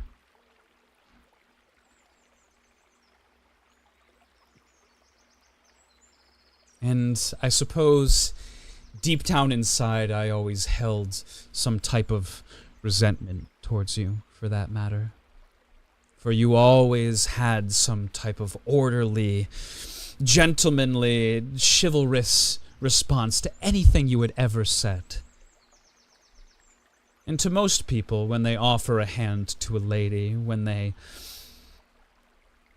try to do something right or correct morally, they have some type of ulterior motive. With you, it seemed as if you just wanted to do it because it was the right thing. It made me sick, if I'm to be perfectly frank with you. But that's not why I killed you. In your eyes, I saw something dangerous. And I was right to assume so.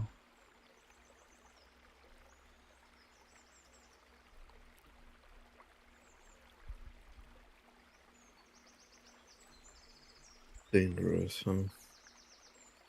Dangerous indeed. I knew so later in life when I had prayed. Well, let me say it this way. I took Marth Silmance's head and marched it all the way to Niall, placed his head on a platter for her. She seemed incredibly pleased, as if the war had come to an end itself. An absolute victory in Petovia, Sens being leveled. Everything had gone exactly the way they had intended, although Niall would never admit it. Her involvement in the matter, her murder of every soldier that proceeded to be inside that castle, and she looks over to the castle of Velmore. She wiped her hands clean of it. As to why she did, as to what she was trying to hide, perhaps it was just arrogance. She has a role to fill as the goddess of order, after all. However, she seemed pleased. And I had Marth Silmance's body. I brought it to my newly founded Castle Soliet. I have one last memory to show you, if you would. Marth. Yeah. Yeah. I'd like to see it. Very well. And she takes you to the last memory. Far into the future. Actually, not so far in the future from the events that have taken place here. She takes you to Sens. To the now destroyed Castle Sens. And give me 1 second here.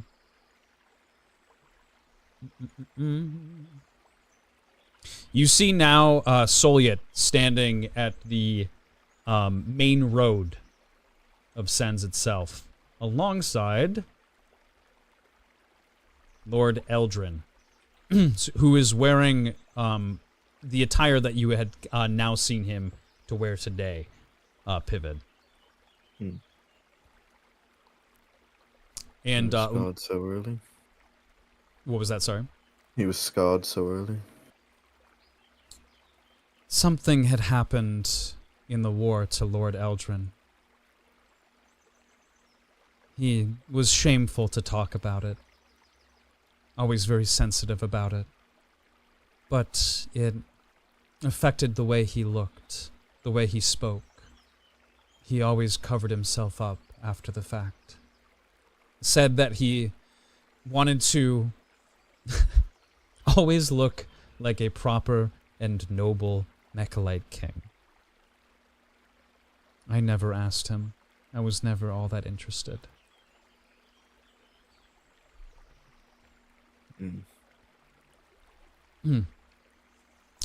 And Soliet looks back over to her and Eldrin staring at Castle Sens. Eldrin looks over to her and says, "What do you think?" It's really quite something, isn't it? Soliet looks over the ruins of Sens Castle. The debris has not even settled from the events that have taken place. Fires still are blaring in the distance, and monsters are roaming the streets.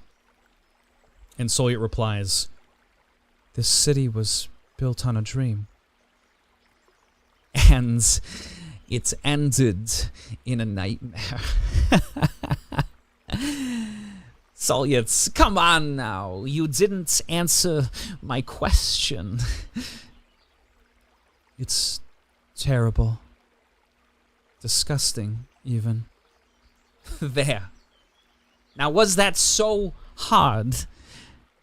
Welcome to your new home. Your manor is getting leveled. Old pal of mine in the King's Cove thinks it would be great, for a farm. He said it would be the optimal farm for him, at least. I thought it looked nice as it was, but what can I say? I'm a people pleaser. And Solia doesn't say anything. She just has a long, distant stare looking towards Castle Sens. Oh, come on, what the hell? No, thank you. This is a witch's aesthetical dream. You got dead bodies over there. Everything's black and dreary. No? Listen, it could be worse. Niall wanted me to just kill you, get rid of you. But I told her that you had promise. You just need a bit of a reawakening, so to speak. A change of atmosphere will do you wonders. You bit the hand of the Empire, and you're being punished. Nothing more, nothing less. And besides, you were working with my grandfather all those years. It'll be just like the old times. Solia, who is kind of ignoring his advances towards her, says, I hate the old times. Yeah, that's kind of the point, okay? Listen, I'll be sending a shipment of prisoners in 2 days. Get the place functional and running. You suck 'em dry or whatever the hell it is that you witches do, but not before you run my research. Once every 2 months, keep that in mind. We're meeting. I'm expecting good results. I'd hate to tell Niall that I was wrong about you. Solia, after kind of taking in Sens, just turns and very sweetly smiles to Lord Eldrin and says, Yes, of course, dear. Well, thank goodness! I thought I was talking to a welcome mat with the way you were repeating yourself. So cold. I'm happy that you came to the lights. I'll see you in a couple of months. Let me know if there is anything you need. The Empire is always more than willing to provide. And he walks away as a kind of private contractor of Mechalite approaches Solia, and he says, It's quite a messy trek, but I guarantee you that once you get past all the debris, you'll love what's inside. Shall we? She turns to him and smiles. Yes, let's, dear. Takes his hand and walks towards the castle.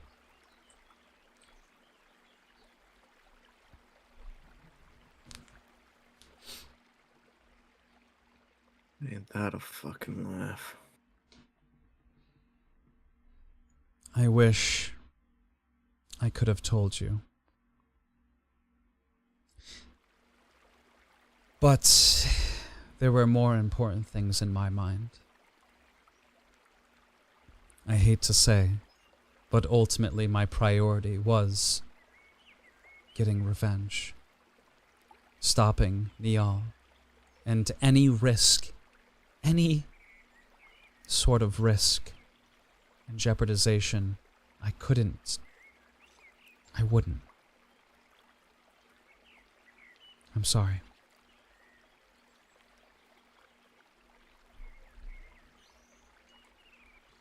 I'm sure all 13,000 of those souls are deeply thankful for your sorry. I About as much as I am.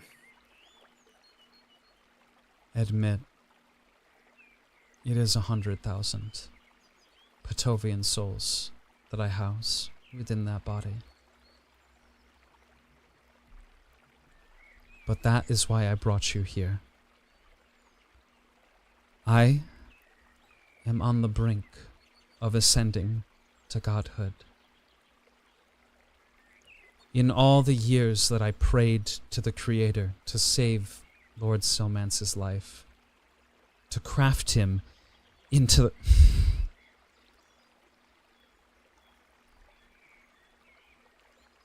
to craft me. Listen to yourself. What kind of monster? I mean, surely you hadn't much of an option, really, but what you put us through is unforgivable. We're not just here to see your memories and what, just forgive you for them? No. I would never claim that I was a great person. Nor would I ever claim that I was even a good person.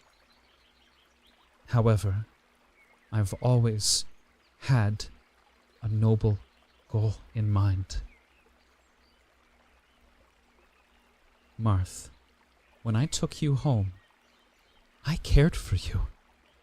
I stripped away your memories, but every single day I prayed to the Creator to save your life. I saw something in you that I know the Creator had seen as well. A replacement. I'm sorry.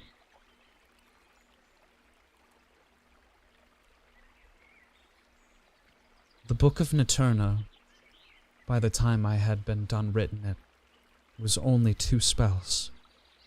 The rest of them were hand-gifted to me by the gods themselves. Niall is under a trial by man, with the one exception being you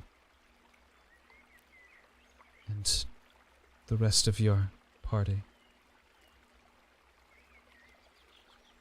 The Book of Naterna is the gods' gift to you. Can't you see that? Why do you think I was so blatantly upset by the fact that you denied its own power? That book holds everything that you need to defeat Niall, but you tossed it aside.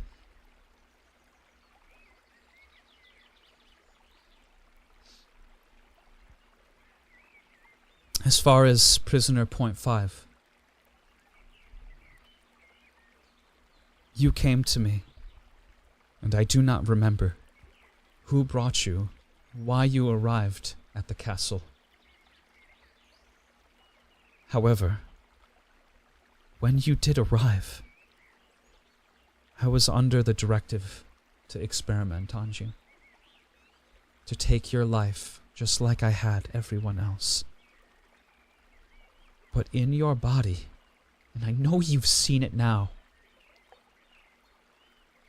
what did I find?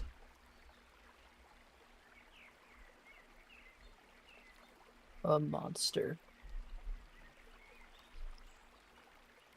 A monster that I know not who or why was in my dungeons. But alongside it, a blood-red stone. Niall seeks that bloodstone and your tearstone. Why she does, I don't know. But I know that I have to do everything in my power to keep it from her.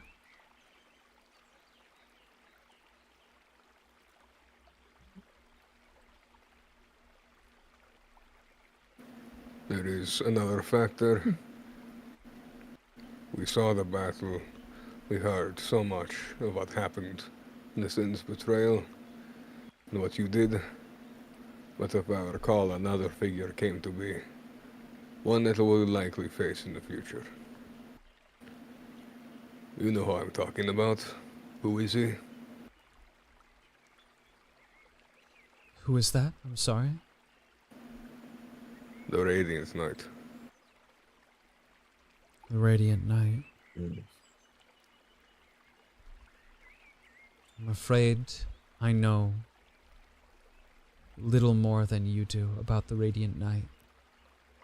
He, in an instance, like a puff of smoke from a blooming fire, appeared. He was never by Nial's side in all those years that I'd been in the monastery. Only once the war's efforts were done had I seen him.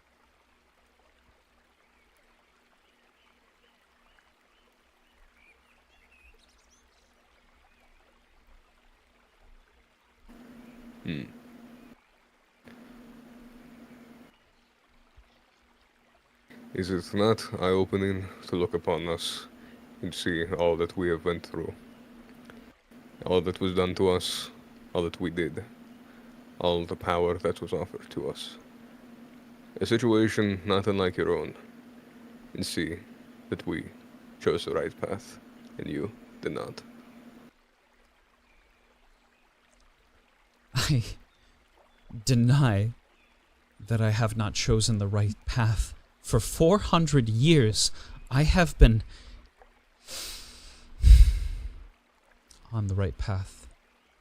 Project Renthal has cost me a better than 2 lives to create. Just to get you here. Just to... Without me, you would have been drunken in the streets. Pivot...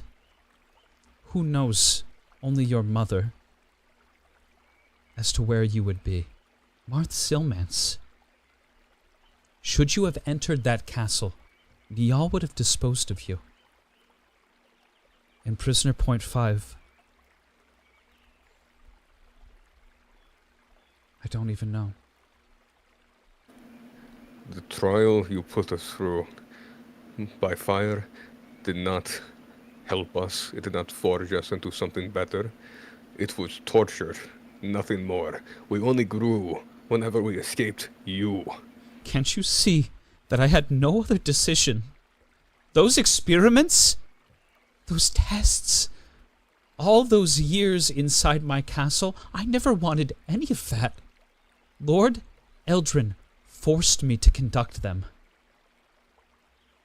All those years of slavery for Prisoner Point 5, every single test, prodding needle, metal implanted in the skin, burning, drowning, poison. It was never my design, never my decision. I never wanted any of this. And you, O great master of illusion and deception, could not deceive him, of all people? Could not lie about it? I tried. I kept Pivot safe from the eyes of Mechalite and Nial. That is all I can state. All else is between him and someone else. And for the rest of you, I'm sorry. You lost the war. I did the best I could.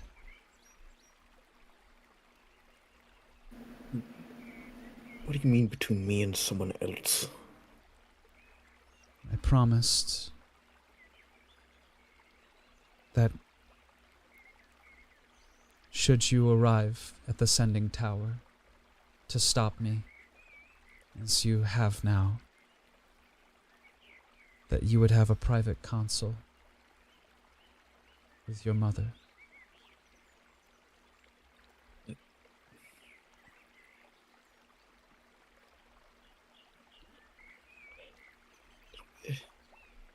Why now? she would never tell me. There's something that she keeps secret, close to herself, that she could neither tell me nor anyone else. She's been saving it for you.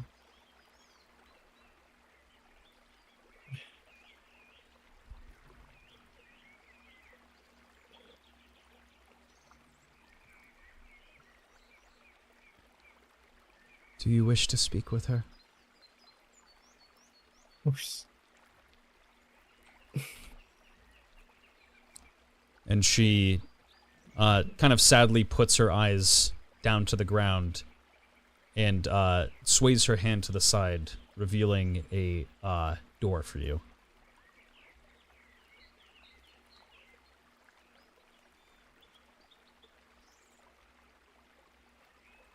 Above? Wait for me, will you? Yes, we shall.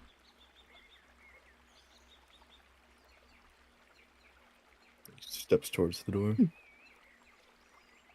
Step towards the door, and it seems as if it is just a not an ornate door by any means, just a very old, kind of shabby looking door that brings back nostalgia. The door, the front door to your household back in Trell.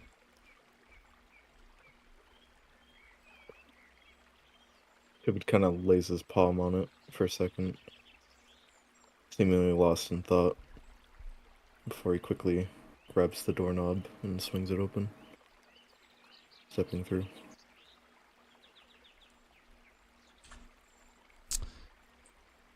All right. Give me 1 second.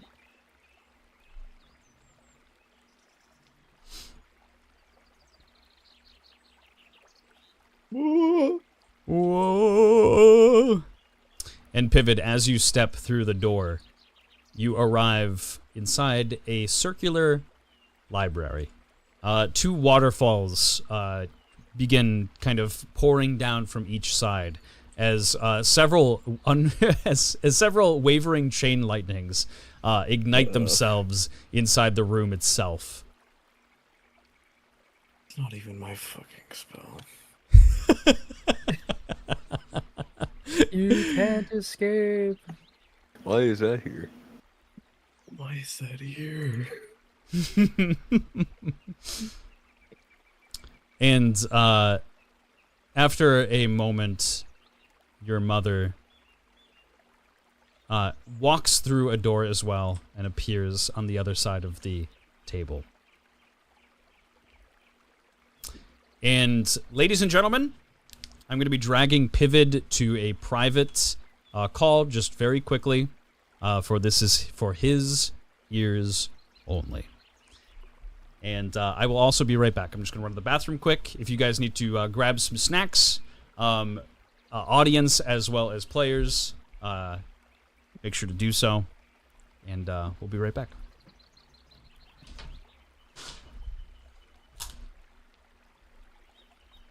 Well, what the hell?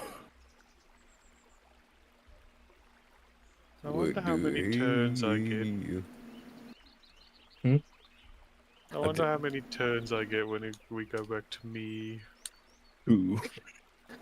You're probably getting like a nice little defeat the minions minigame. Oh, killed that one, Lesser Alexandrite. Oh no, there's another one. Apparently, I've got 100,000 to go. One down, 2 million to go. Maybe it's I like feel if like- you get like a major one, like you get like a score multiplier, because it's probably took more than 1 soul. Ah, Like, I see. like maybe like I would say like a 3 is probably like, maybe like an 81 multiplier. Like a tier 2 is probably like I'd say like a 9. I'm Well, currently the base is imagining 1. what's it? That's It's a like good combo. he's mid swing, right? But he's paused. He's just paused. His eyes can move. He can look around. But he's just paused by the DM. Dude's just held in space time. He's like, what's going on? Why can't I kill this thing? Slides is running around killing all these husks and just looking at everyone going, me, me, me, me, me. What husks? I've only been able to kill the 3 on the lead up to this entire fight. Slight out here wondering why all this like build up just to have a group sleepover.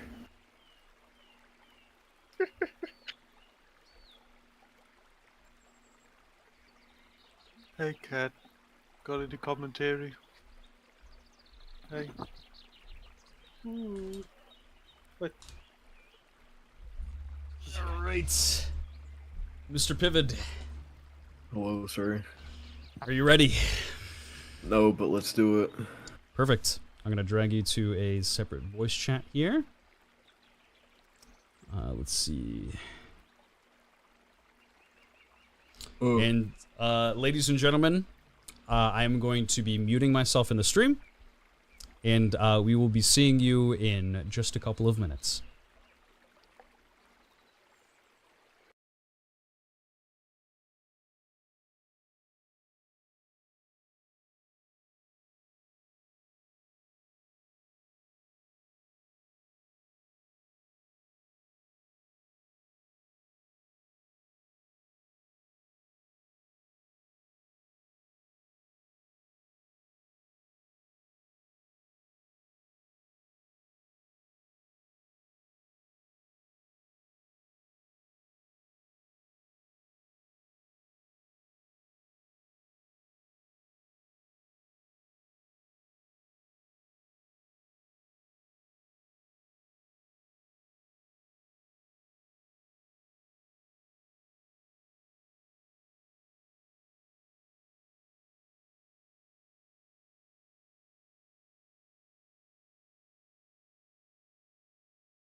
Thank goodness. There's just too many people that just don't share that sentiment, and it bothers me. Welcome back, Chant. We are, we have returned. I'm sorry that it took a little while, but, you know, some things needed to be stated.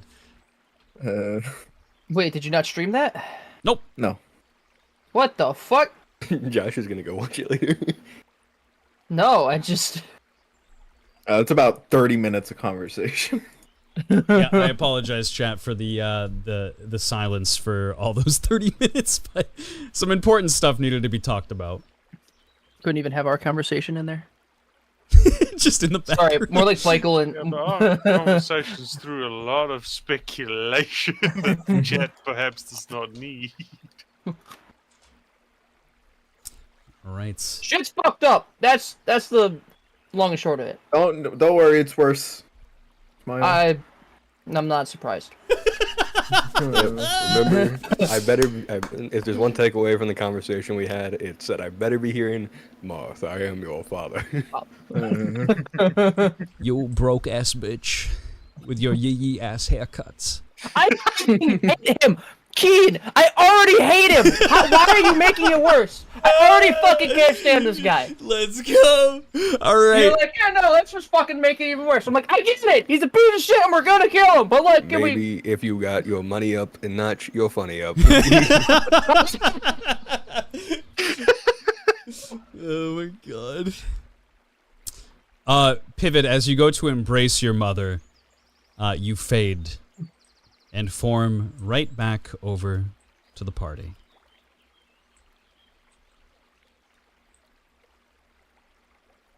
You're not streaming Dungeon Man? What happened? Sorry? On Discord. Oh, got you. My bad. I forgot that it cuts it off. There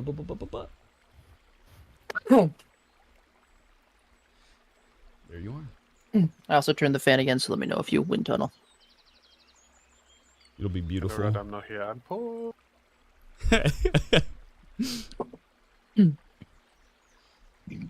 And Soliet sees you appear once more in a very light, ethereal kind of breath that reforms your body as you are kind of in a hugging pose. You go to reach your hands forward, and it forms back into your body as if what was in front of you disappeared. Pivot.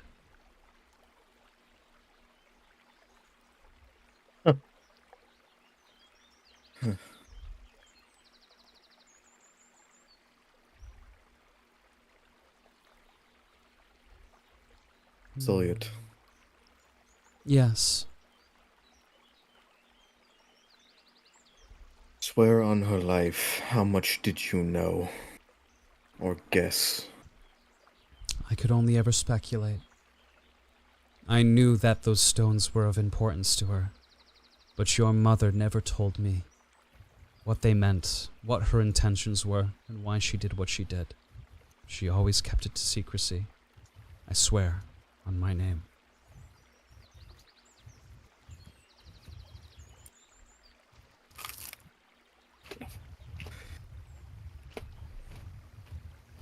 She told me what you intend when you ascend. Yes, Is it true? every word of it.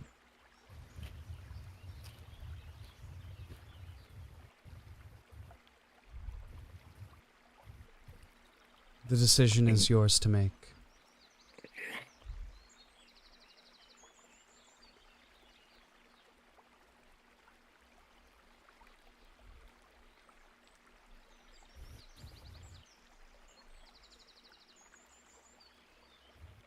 Fucking acid in my mouth.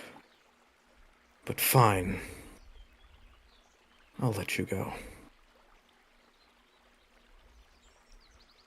She looks over to Marth, who looks over to you, Pivot, and he says, is that... I trust your decision. I'll explain more later. And I'm not so wired. But No. She doesn't need to die. Not now. You are the luckiest son of a bitch. Let me tell you right now. So help me God, I wanna...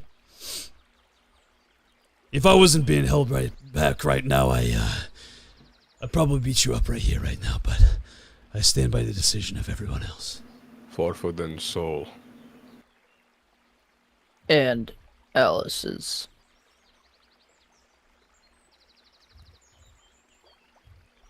You'll see them again soon. I promise. Not see them again. I want his soul. I aura read her. You aura read her, and from what you can see from Soliet, it's a very... let's see. After you have finally... Have you ever had an instance where you've lied to your parents? Not very successfully, but yes. Do you know how you felt once you lied to your parents and probably they found out? Oh, yeah. It's that feeling. It's that feeling of just knowing that you've done something wrong and finally having to clear the air. She knows that she is at the kind of the mercy of your judgment. I slowly approach her. All those awful things you did. You will never do them again. Right. If I'm to be honest, look down. I look down. And you feel a warm aura when she says the words, look down.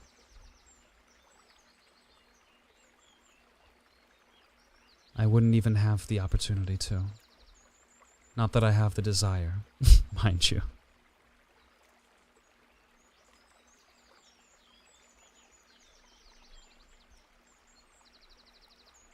Okay. Marth Silmance, this trial between Niall is between Niall and all nickel creatures.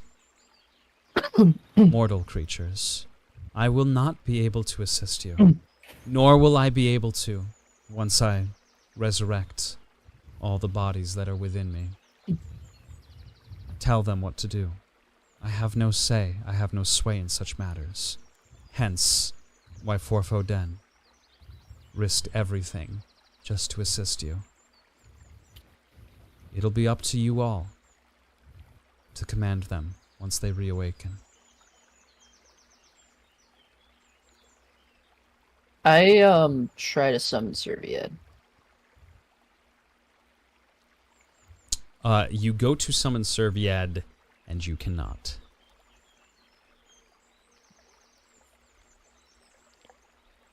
Pivot's gonna look at Thames.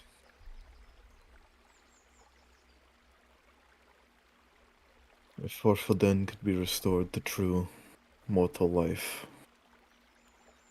would you prefer his soul remain with Soliet, or would you rather he remain as a soul?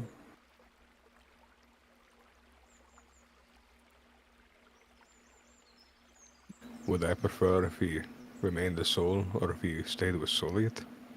To be resurrected with Soliet. Mortal. Alive. If she has no say over what he does, fine. And she looks over to you, Thames, and states, I wouldn't have the simplest say in anything that he does. He would live his life as he had originally when he was a mortal being.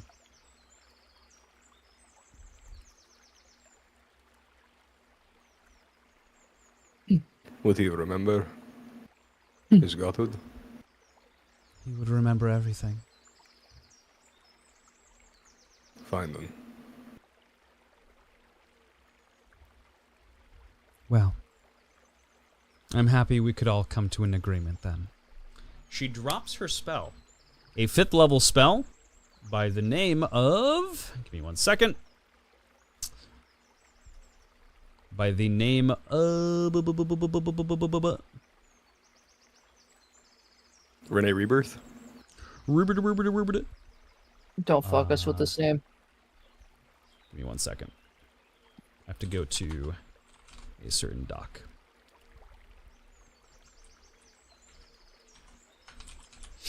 If I was anybody but look down, I'd be calling bullshit all over all this, but I'm not. Please don't fuck me with this. I'm gonna be so mad if you fuck me with this. A spell by the name of My Reform. The caster fires a burst of light in the air. All enemies must roll a will saving throw. This was happening while you were sleeping. If all units fail, then the entire round is spent in dialogue instead of fighting. Should the enemy units come to an agreement, a verbal agreement, instead of fighting, then double the experiences earned this fight. Otherwise, nothing will change. Congratulations. Oh. Holy shit. She brings you... Let me get rid of the door. Right My back... door. Oh, fuck. Oh, God. Oh, fuck. Oh, God. Hillary. Oh no. She brings you back up to the... Oh, where is it? The Ascending Tower. Oh, you're already here. Very good. In which, Now, the... before we go on, Yes. how many seconds have passed since everyone went 2 to rounds sleep? of combat. 12 seconds. I knew it. So, the Greater Alexandrite Husk, we are going to actually get this combat out underway before they return, is going to use... Let's see...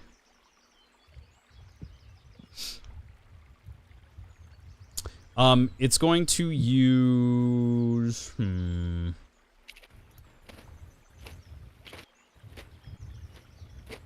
Yeah, it's going to use Fleshborn Saw Sword. It's going to attempt to... Wait, no, you actually hid from it, so it can't see you. Yeah. It knows that you were here. Give me a... what was your roll altogether? It was a nat 20. Nat 20 on stealth. That with the stealth modifier, that would be a 26. Okay. It's going to attempt to... actually, it can't spot you as a negative modifier. So it can't find you. It is going to, sense that it was kind of in this direction that I got attacked. So it's going to move just out of your range here if you want attack of opportunity. I do. You gonna take the battle bus to Ephenesis? Oh, what's this thing doing here? Roll with advantage again, yeah? Yes, yep. Door open. That is a dirty 20. Oh, shoot. Definitely hits. I hit it for 9 damage. And, oh, shit. Wait, that's the wrong one. Here we go. Your opponent is at your mercy. Choose their pitiful fate. Right. So, now many important mechanics are going to be called into order. How do I perceive the thing's soul?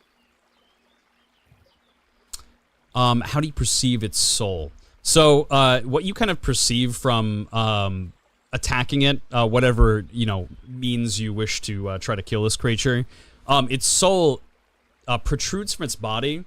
It is sphere-like in nature. This one is pretty dark around the edges. It looks like it has a lot of scar tissue on it and a dark kind of trail. And as it tries to leave the body, it kind of bounces off against the dome and goes right back into its body. Not reviving it, but keeping it within inside the body itself. Right. I feel a certain attachment to this Alexandrite husk. I feel like he's someone Slythe might know.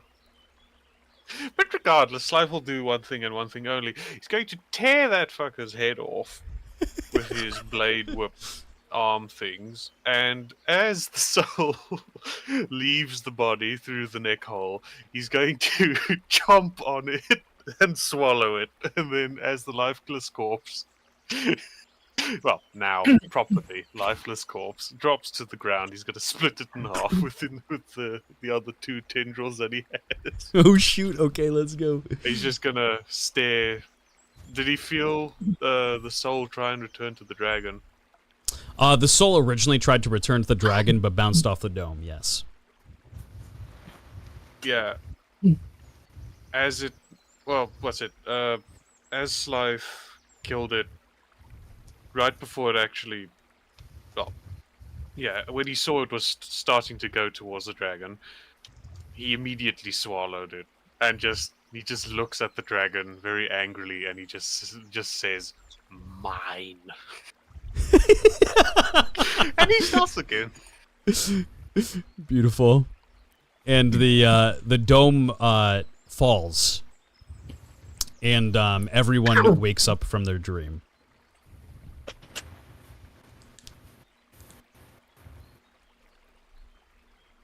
I rolled an 11 on stealth.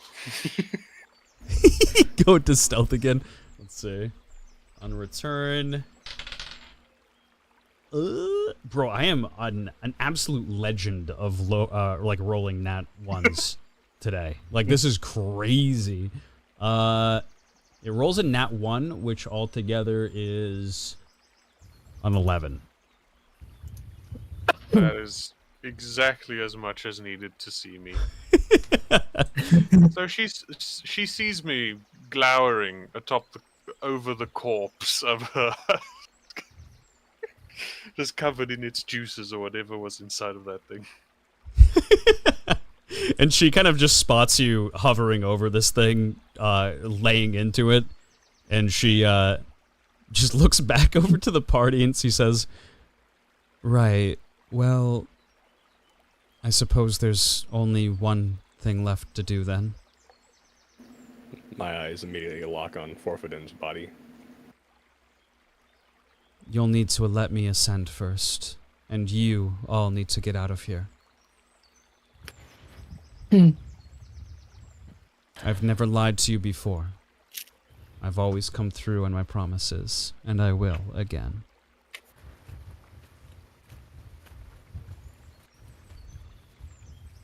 Slythe kind of just straightens up and just stares at the entire party. "What did I miss?" He says. I look at Pivot and I say, "You sure about this?" Yeah. It's a better outcome than just killing her.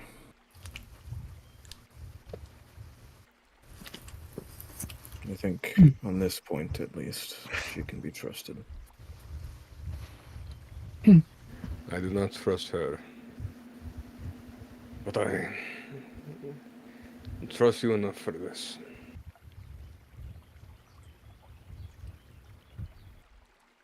Thank you. And she looks over to Marth Silmans and says, Know that you did make the right decision. I'll be seeing you soon enough. and as these kind of seconds go by, a large... this eye that is sitting at the middle of the Reditho thread opens up, and she begins to ascend the staircase. As she does that, Slythe is going to use one of the husk's limbs like a pointer. He's going to walk over to Marth as he watches the party let the dragon go. And he's just going to say, "What is happening?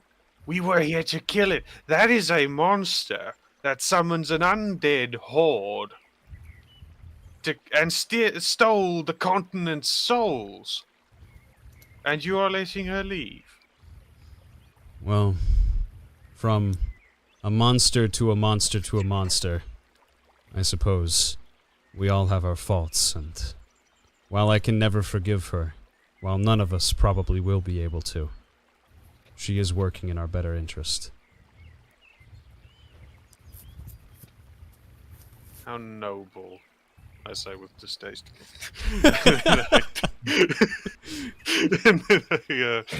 Never claimed to be noble. I hate nobles. Hey now, come I on. made it all the way up to Turlian, I say, and then I stare back at the dragon, and I say, take it from a soul-eating creature, Stillmans. That thing is a monster, and you may yet come to regret this decision. I think we would have regretted this either way.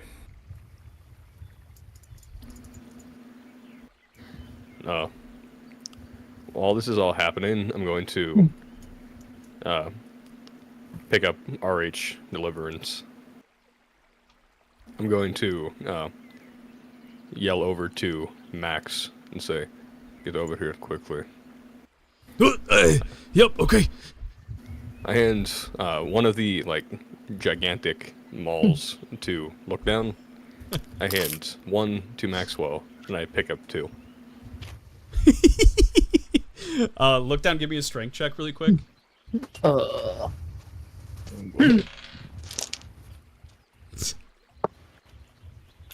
my goodness, let's go. 24! You grab a hold of the hammer just fine. Sorry, yeah, you grab a hold of the hammer just fine. Maxwell goes to grab a hold of the weapon, and it comes plummeting right back into the stone as he doesn't get a full grip of it. And he says, "Oh, sorry, that won't happen again. I just didn't get a good handle on it.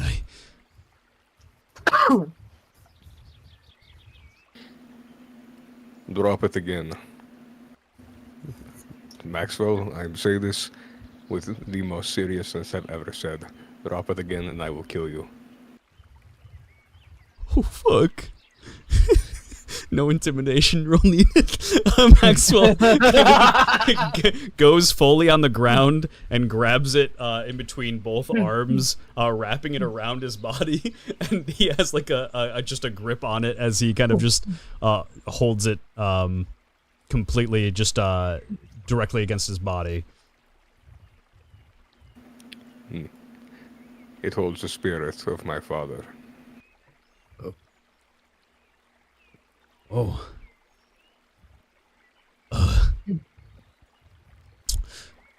Okay. Yeah, I'll keep it safe. I'm sorry for dropping it.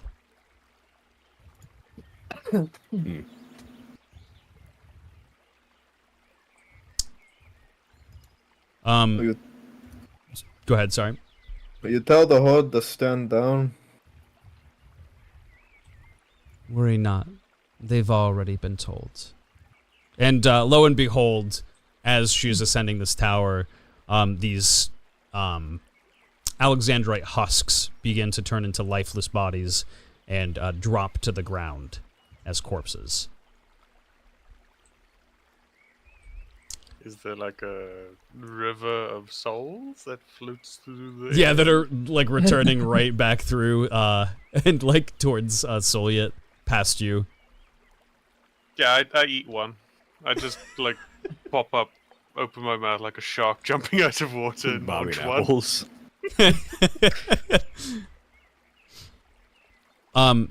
Soliet reaches about halfway up the staircase, and a figure shadow steps into the room. A man in a cloaked red hood. This motherfucker. And that is where we're going to end tonight's episode. No! Thank you, ladies and gentlemen, for watching. I appreciate it. I hope you all have a lovely rest of your evening. And I will be seeing you all next Friday. Really excited. No. No! Oh my god. Oh my god. All right. I will be seeing you all next Friday. I hope you all enjoyed the episode tonight. A lot of really fun and exciting things have happened. Solyet is now ascending to godhood. A mysterious red cloaked figure shadow steps into the arena itself, and who knows as to what they want from the party and as to what the party's response shall be towards them. You'll have to find out next Friday. Make sure to check out the sponsor, Starforge Systems. Get yourself a Starforge PC today. Right in the chat, you can open up the link there. Head right over. And I also want to thank Mr. Tori Kuno for providing all the tokens for today's session. If you wish to support me and Tori Kuno, you can do so from the Patreon, ! Patreon in the chat. But lastly, I just want to thank you all for coming in every single week and supporting us, hanging out with us, and indulging in the story as it unfolds. Have yourselves a lovely rest of your evening, and as always, stay beautiful, my friends. Bye-bye.